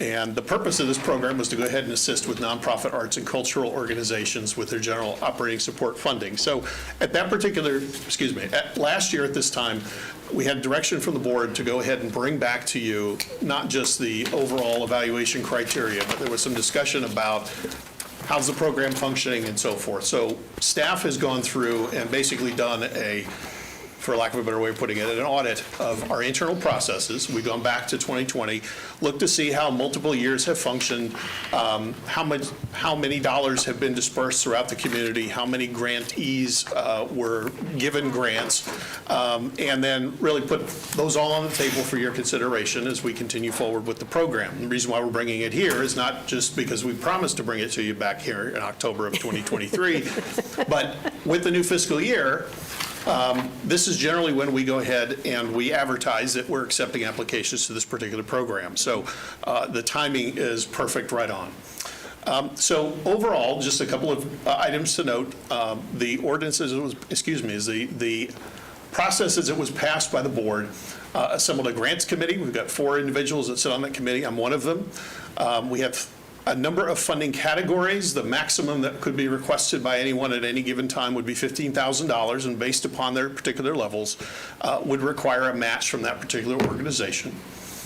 That all of these grants are reimbursement grants, so you need to be able to submit appropriate documentation that says you've done what you said you were going to do before the county releases those funds. So in some cases, for example, if a request came in for a certain amount of dollars for a program, but the program wasn't executed until, say, the spring of 2024, once that was done, then that particular grant applicant could then get in touch with our staff and submit the information that says, yes, they have adhered to the agreement, and then they would receive dollars going forward.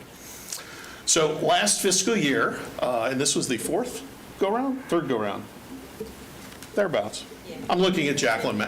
This is, quite honestly, Jacqueline runs the entire program for us, so I've got to give her kudos. I don't know, she's looking a little nervous now that I've acknowledged her. That being said, we did have some funding remaining in the program. So we had 4 applications last year. All 4 of those requests were met at their particular levels. All 4 met the requirements, but we still had some dollars left over. If you recall, for the last 2 funding cycles, we did have a high school band booster association submit.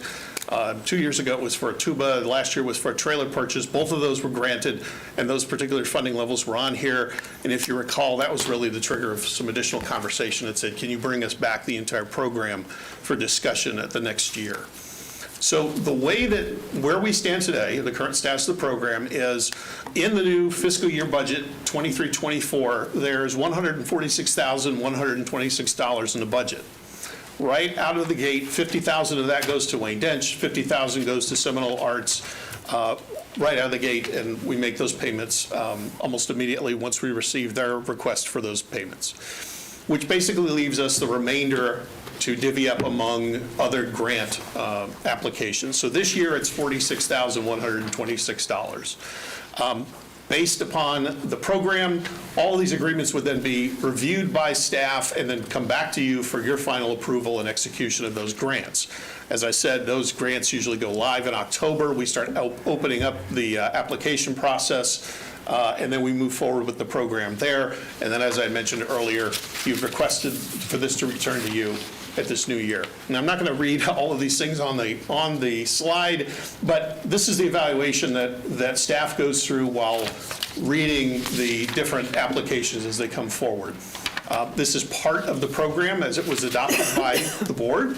And quite honestly, we've had pretty good responses from everyone who does request funding. And they pretty much adhere to a lot of these evaluation criteria moving forward, and their application states as such. So as I mentioned, the overall process as it goes through, we did, again, sort of an internal audit that says, all right, once we receive the applications, who's involved, how much time is taken, who's going back, who's receiving the reports as they come in. So again, we've got the senior staff preparing the grant documents. They come back to you, they're reviewed for approval. Then there's an award letter that goes out. We get the county attorney's office involved. This is an official contract that gets placed between us and the grant recipient. Those all go on your agenda. They come back to you for approval. Once it's executed, we then set up, if they're a new vendor, in with our system, working with county finance, and then quarterly reports are issued by each of the grant applicants, and that when they get to the point at which they have fulfilled the requirements of that particular agreement, that will be part of their update. So the reason why I pointed out Jacqueline, she gets to chase everyone down every quarter, and make sure that she's got the appropriate reports, and everyone's been great. They've been fantastic to work with going forward. All of that to basically divvy up the $46,000 every year where we're at. So quite honestly, there's a lot of staff time that gets devoted to not a lot of money. And considering that some of these grants are for several $1,000s only, again, that is a lot of resources that go towards this particular program.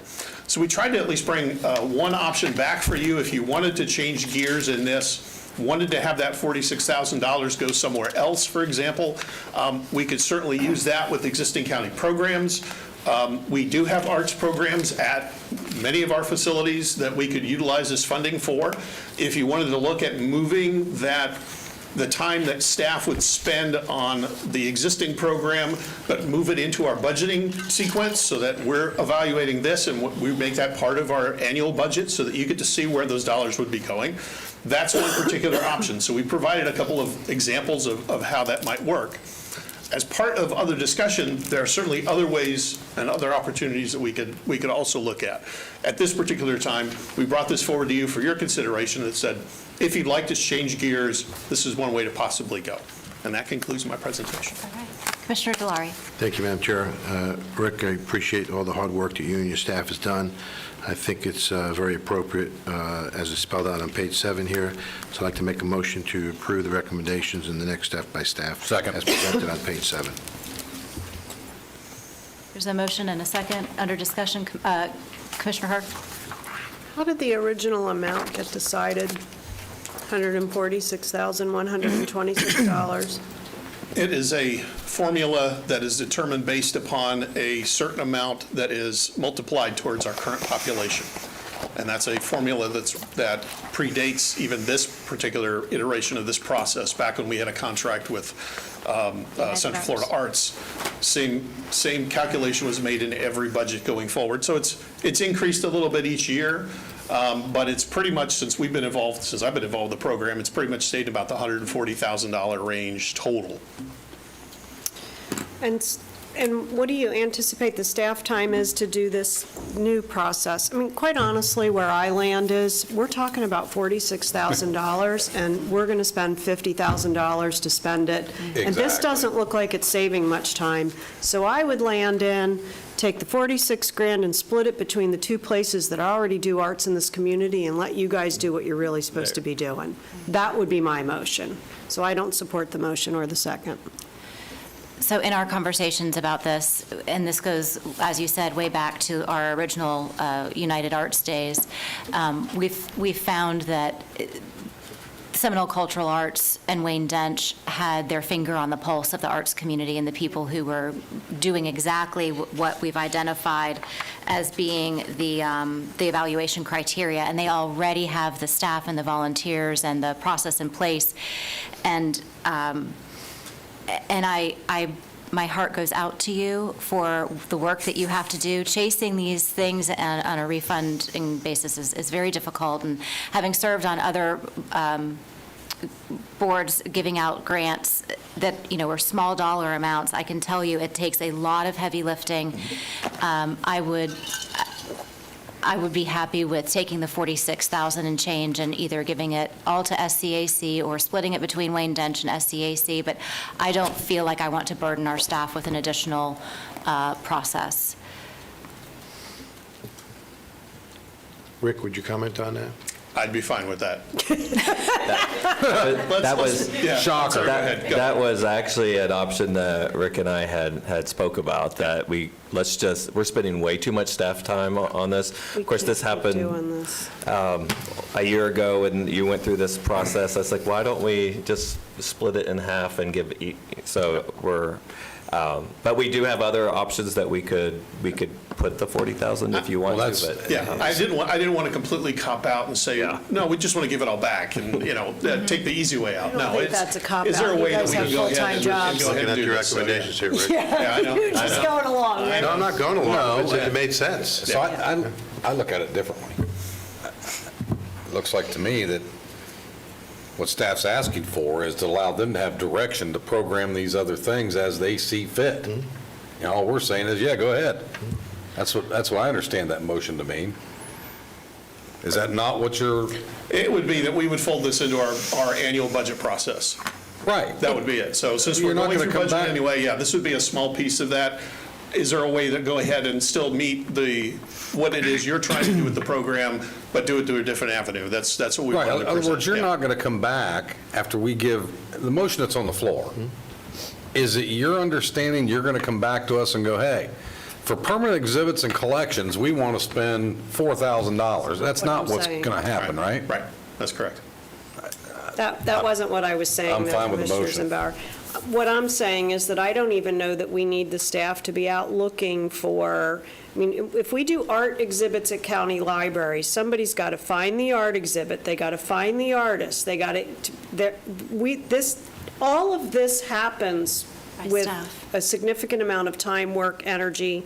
So it's the other side of the equation, not the 46K, but the time and the talent and the energy expenditure that you do in this, and it's significant, and it's not necessarily what we're here for. So that's my thought, is that I don't think you're coming back and bringing this to us for votes. It's just that if we agree to this the way it's said, and then there's an expectation that we're doing this kind of stuff, then that ends up being programmed into the staff time, which, by the way, we probably owe you an apology for having you chase down tuba matching money over the past year. So I would just cut the cord.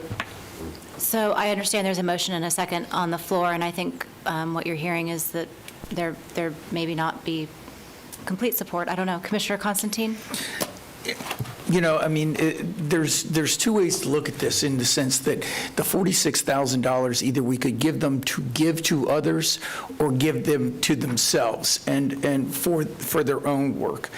And Commissioner Delory, I respect your motion and see where you're coming from, but I tend to agree that that the fact of the matter is that the $46,000, I know that Wayne Dench has lost money recently, that they're begging for money. I know the Arts Council has always wanted more opportunity to give small grants through the process, and I believe that that the staff was bringing us something that they felt was, where we were still controlling it. But quite frankly, I'm seeing both the county manager and the staff director saying, I would really rather not do this. In the future, Commissioners, I would rather have staff give us a recommendation that they can support in the chambers. I understand, and I I'm sorry agree to with say you. that. Yeah, and I agree with you on that. for That's them to what, give us- and that's why I'm coming back to try to get the real recommendation in my conversation. And so, the only thing I would add to it is, I think the Wayne Dench Theater, does a number of things, and, they could just use the money. I think the council, however, we may want to say, whatever portion we give to them, that would be used for small donations to other groups. I don't know how to do that exactly, but I would leave it to our, as people have called Madam it, our Chairman. extremely competent staff to provide that language. But Commissioner Delory, would you like to change that? Madam Chairman, in the future, when we get recommendations, I want to make sure that staff is not going to be changing their minds in the middle of the chamber meeting. With that being said, I will change my motion, that the money be split 50-50 between the two organizations, and the two organizations can decide how it to be spent. Second? Oh, no, you got a second. You got to unsecond or second. Oh my God, we got to stop doing this. So Commissioner... I will agree, and I will also follow up and say,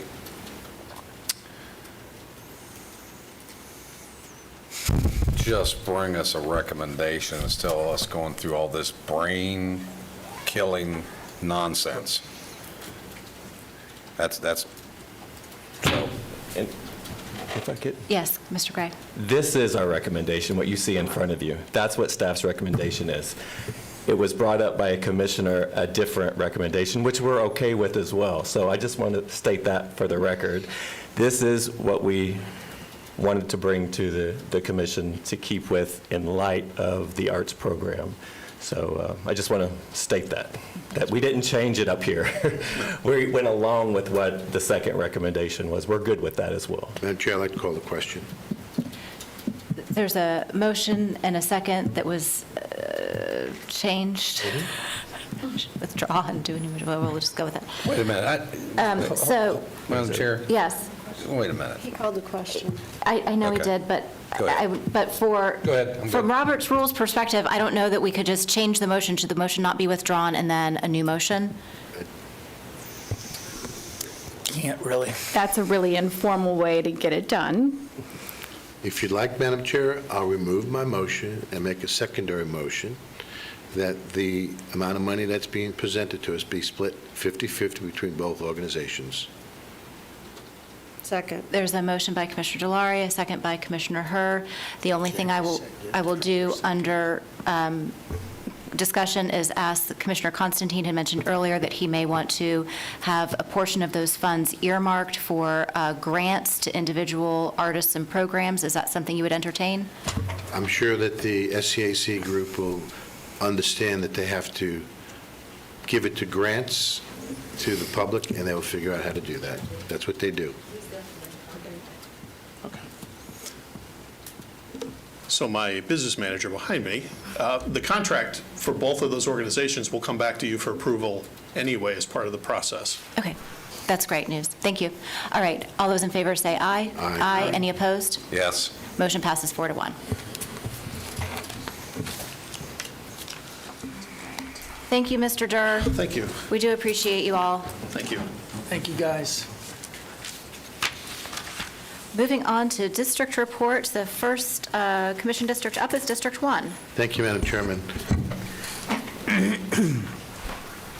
Not sure if you all remember, but on the Sunrail Board, we actually have subcommittees, and one of the subcommittees that we have is the Custom Advisory Committee that represents Seminole County. It's 2 individuals.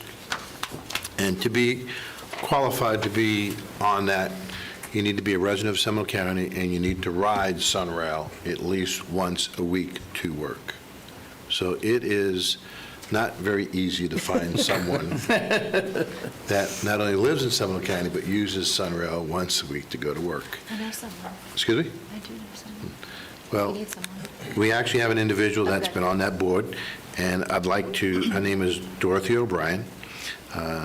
She's been on that committee for 1 term, and her term expires, and I'd like to reappoint her to the Sunrail Custom Advisory Committee representing Seminole County for the year coming 2024. Second. Motion by Commissioner Delary, second by Commissioner Zembauer. Any discussion? All those in favor say aye. Aye. Any opposed? Motion passes unanimously. Next, with Sunrail, we've been talking, as we did the last meeting, at a subsequent meeting with not just our staff, but some of the tech committee folks from Osceola County. And at the next Sunrail meeting, they're going to be asking us to formally go into an agreement process to bring back to us. Our staff and all the other techs will work on a transition plan that we would have to approve before we make the official approval at the Sunrail Board. And so prior to going to that meeting, just to make the motion or a vote on the motion to start the planning process for the transition, not to approve the transition, just to start the transition plan, they're asking us to agree to start the transition planning purposes, not the approval. We'll get that approval at a later time. So I'd like to make a motion to allow me to vote in favor of starting the process of the transition planning process. Second. I want to say, how about one of the others make the motion instead of yourself? That You might can be make the a motion if cleaner you way to want. do it. I'll make the motion. All right. ahead. Motion by Commissioner Constantine to, and the second by I'll second it. Commissioner Zembauer to give Commissioner Delary the direction from this board that we approve of the committee moving forward with the planning process. Okay, but not the approval yet. Yes, that Right, is very understood. clear, I think, that we need to give the thumbs up, that we want to start planning. Correct. Because we need to be doing that. We got to get the train down the tracks, Literally. literally. All right, there's a motion and a second. All those in favor say aye. Aye. Any opposed? Motion passes unanimously. Thank you, Madam Chairman. Next, myself and Commissioner Herr was up in DeLand with the state when they were talking about the Yarborough property. And I want to thank the county staff for all their hard work and all the citizens that participated in that. It was clear that Seminole County had the lion's share of all the public input from the citizen standpoint, and it was nice to see as many citizens we had there talk about in favor of the Yarborough property being put into the trust and to preserve the property. I did attend the Seminole County Sheriff's Office Faith in Blue community event this past Saturday. It was well attended, and it was actually held in Castleberry Park, Secret Lake Park, and I was amazed and pleasantly pleased on all the hard work that Castleberry is doing on their parks properties. And if you get a chance, please go to that park. You'll be amazed and pleased the hard work that they've been doing. So kudos to Castleberry. I did tour the Animal Services facility with Alan, and to see all the hard work that Alan and his team's been doing for the animals in that shelter is quite amazing. And I think at some point we need to be talking about some form of expansion because they are busting at the seams. And I'm hoping that as we move forward in the budget process, we'll be talking about that in months to come. But kudos to Alan and his staff for all their hard work. Earlier this year, we had the Veterans Appreciation Luncheon that you were all at, and each year we do a video, and we focus it on one or two veterans. And the veteran that we focused on was from Iwo Jima. And the video that they did was actually entered, and it was actually nominated for an Emmy Award, and I want to congratulate, they haven't won it yet, they've just been nominated, Andy Wantor and John McCullen for all their hard work, and I'm hoping that they actually receive that award. It's not very often that we get awards like that, but it shows you the level of hard work that our staff has been putting in to these types of videos, and I'm glad they're being recognized by their peers. And the video and their hard work is not just this video, but I'll tell you, in the past years, it's just amazing all their hard work that they've done. So, Mr. Gray, could you please, I know we're being televised right now, but in your own way, recognize them because of their hard work. And I'm hoping that they do win that Emmy because they put a lot of great work into it. Absolutely. And that is the end of my report. All right, thank you so much. District 2.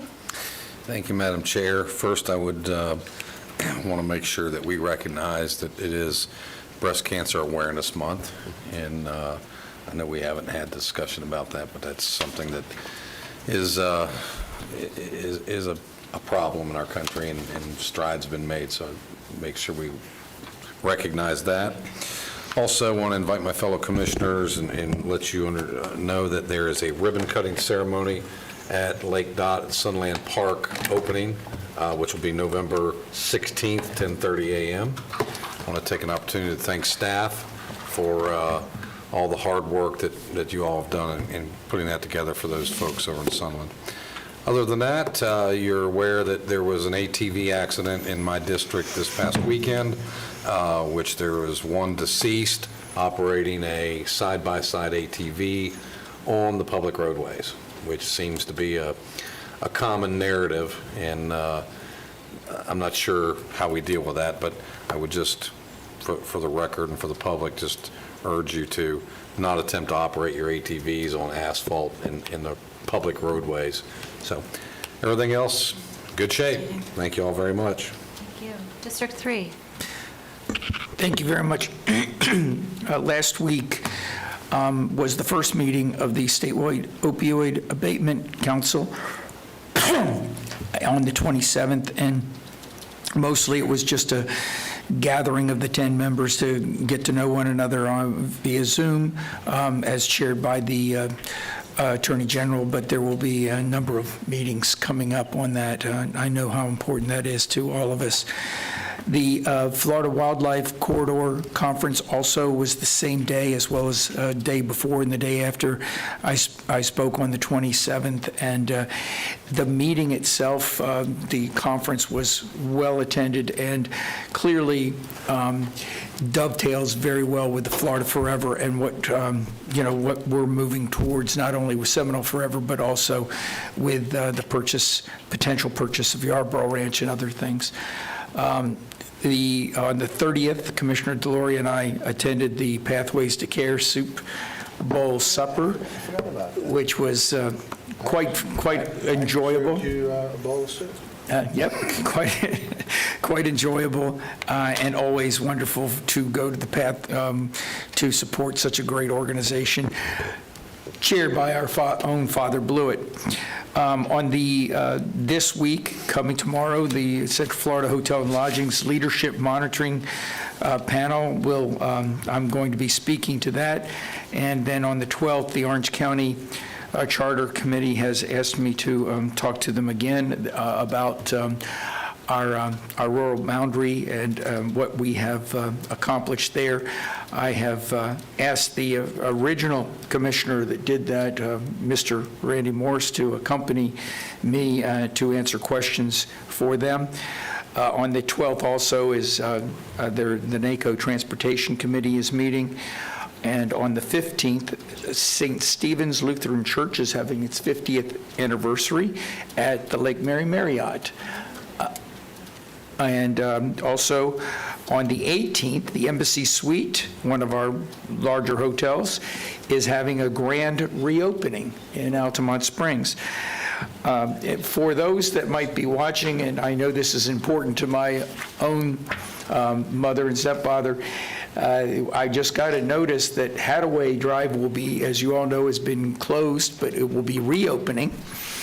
And it'll be reopening, but only until the 17th, and then it'll be closed again until the 22nd. So I don't know how that's going to work, but I wish them all the best of luck at Hadaway Drive. And with that, that is all I have. Thank you, Commissioner Constantine. District 5. Yes, just want to get it on the record that I have asked the county manager and staff to prioritize the entranceway to the preserve at Astor Farms. This is Maryland Avenue. Apparently, there are now significant flooding problems that cause the neighbors in heavy rains to abandon their cars at the front of the neighborhood and beg for rides from people that have higher-rise cars. And so that we built that neighborhood. We need to figure this out.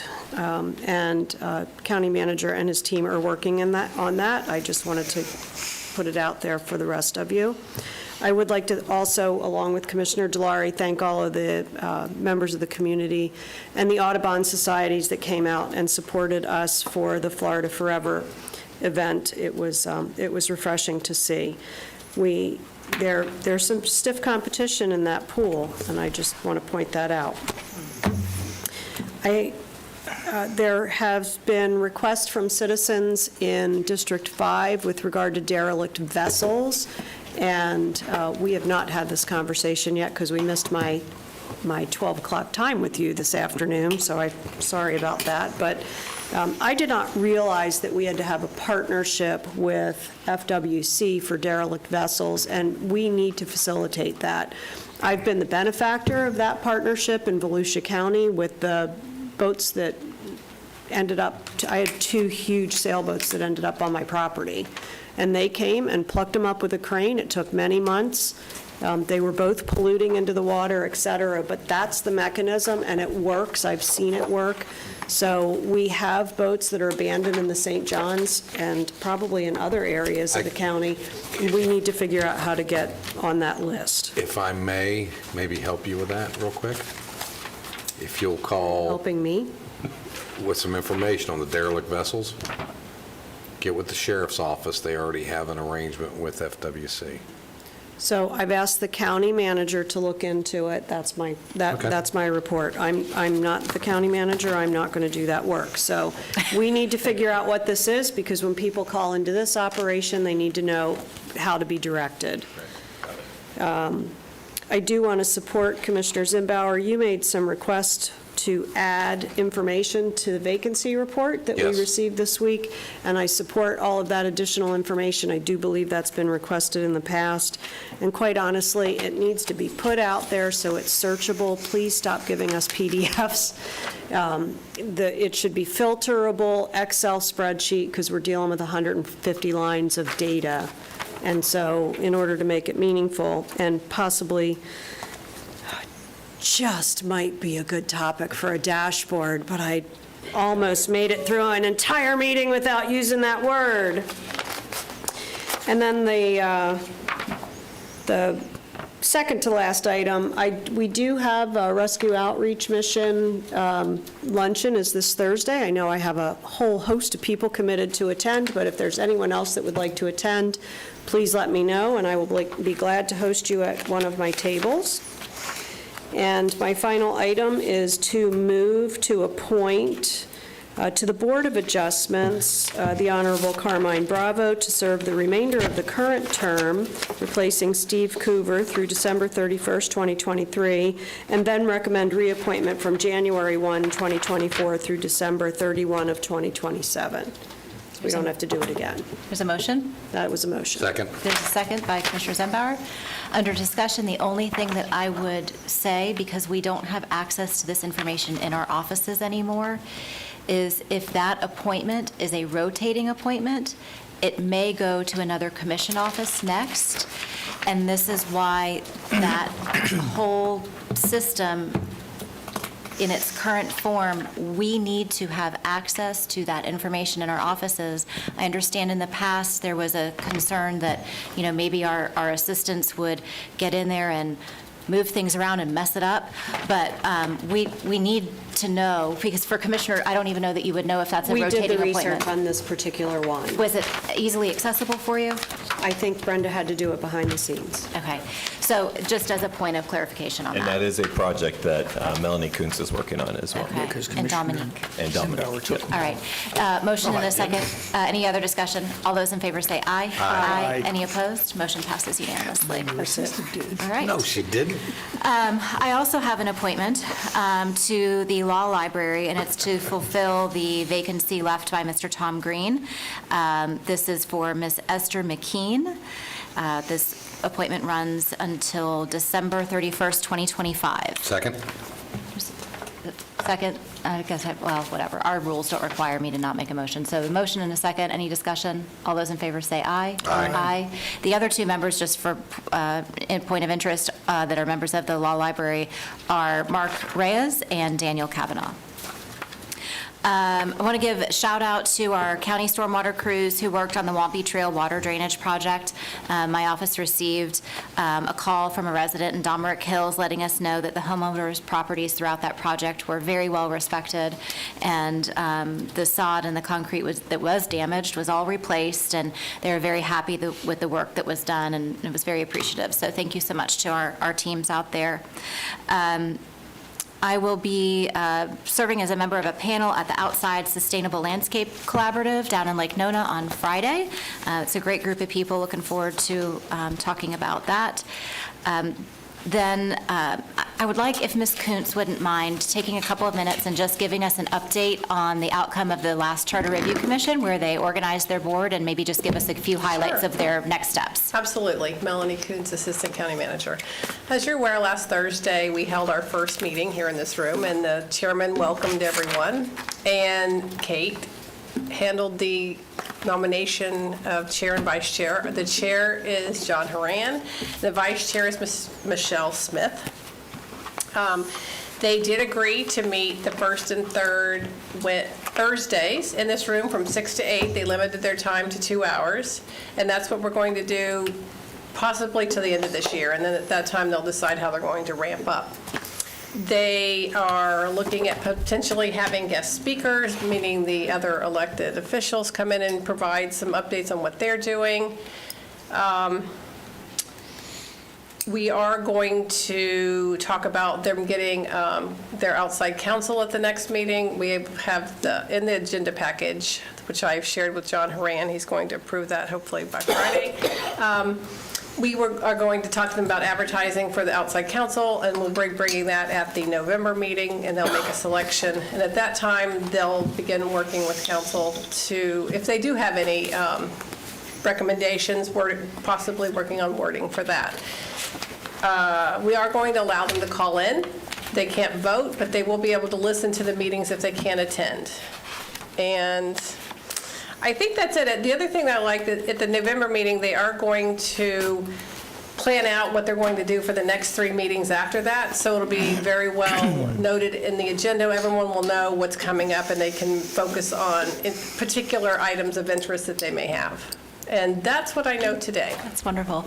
There is a website for the Charter Review Commission? There is. And so if members of the public are interested in what they may be tackling, the agendas will be there, the minutes will be there. Yep. Is that right? That's correct. Okay, great. And thank you so much to the clerk's team Yes. for taking the minutes and being on point for that as well. Yes.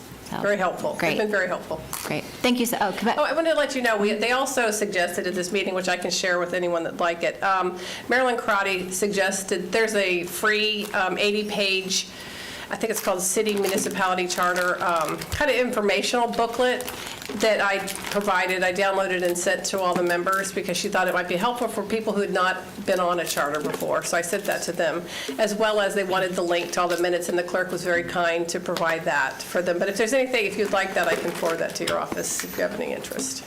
Commissioner Herr. Just out of curiosity, the meetings are open to the public? They Yes. are. And is public comment taken? It's taken at the end of the meeting. Great, just thought we should get that out there. Yes, Yes. thank you very Yeah, much. please. Good point. All right, thank you so much. The only other thing that I would like to comment on is that our flags are all being flown at half-staff in respect for the victims of the terror attacks in Israel, and in recognition of the fact that Florida stands firmly in solidarity with the State of Israel, and wanted to make sure that our community members who may wonder why flags are at half-staff, that is why. So, Hear, hear. and certainly, I know we all appreciated very much the prayer this morning from the pastor, praying for the peace of Israel, and we all do as well. So, anything else to come before the board? Any other items? No? All right, we'll be adjourned at 4:00. Oh, for heaven's sakes. I did it again. This is going to be, someone needs to get me a mug. When I turn over the gavel, somebody. A buzzer. Get a buzzer. Get me a mug that says, "Don't forget." Or a light. Oh, for heaven's sakes, I'm so sorry. Ms. Shaddix? Katrina Shaddix, 1011 Seneca Oak Trail, Geneva, Florida, 32732. First of all, I want to thank you, Chairwoman, for everything that you said concerning purchasing the Yarborough property. I was actually flabbergasted that the county was going to bend over backwards to pay a tax bill for a property owner. This gets into a very scary precedent of like a government bailout. Are we going to pay, are the taxpayers going to pay the tax bills for all of the landowners who don't want to wait an extra 3 months to get their money from the state? And like what a police officer and the driver's school instructor used to tell me when I would visit them frequently for getting speeding tickets. I had a lead foot, so I would always go to schools, and so I didn't get the points. They told me, I wrote it down because it was very good, that my lack of time management skills does not constitute an emergency on their part. And in the same aspect, the Yardborough's lack of financial prudence does not constitute a $3.4 million tax bill for the taxpayers. So thank you for saying that, because, like I said, I was speechless that the county was going to do that. And the reason the county does not have to do that is because the Florida Forever program has hundreds of millions of dollars. They do not need county money to buy this land. I actually was a sponsor and attendee of the Florida Forever, of the Florida Wildlife Corridor Summit about 2 weeks ago. And they are bending over backwards to buy land. We know our landowners, a lot of landowners, have the younger generation not wanting to work the land. They don't want to ranch anymore. They don't want to farm. And that's what this program is for the younger generations who want to cash out to developers and destroy all this wonderful land. This program is going to save our environment and save the wildlife in the corridor that the wildlife uses. So, let's let the Yarboroughs wait like everyone else does for their money. And if Bill Hyde would have been here today listening to that, he might have had a heart attack. We might have lost him. That's how. So for me to get up here and replace Bill on a tax issue should say something, should make an impact.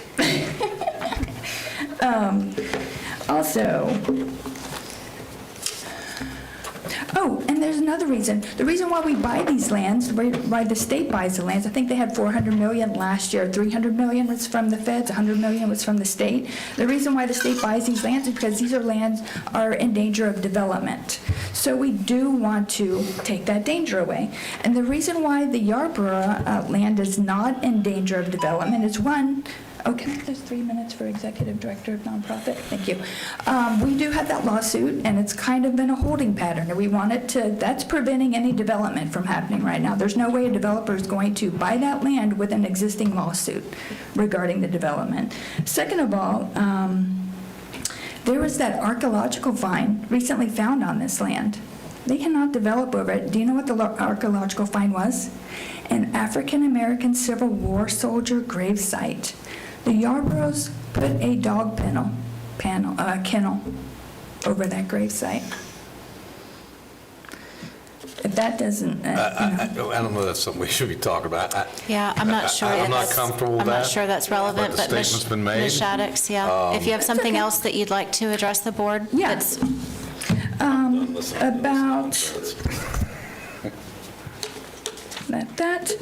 Earlier, yes. Commissioner Zimbauer questioned my knowledge about poaching rings, and we do have a lot of poaching and poaching rings going on. This has been a growing issue since the 90s. Senator Mitch McConnell made a statement to Congress about this and said it was going to get worse, which it is. And what we have are several, I'll just say, undercover investigations going on right now. A lot of them I reported, so we can't give details, but there is poaching going on. This is contributing to the Asian black market of peddling bear parts.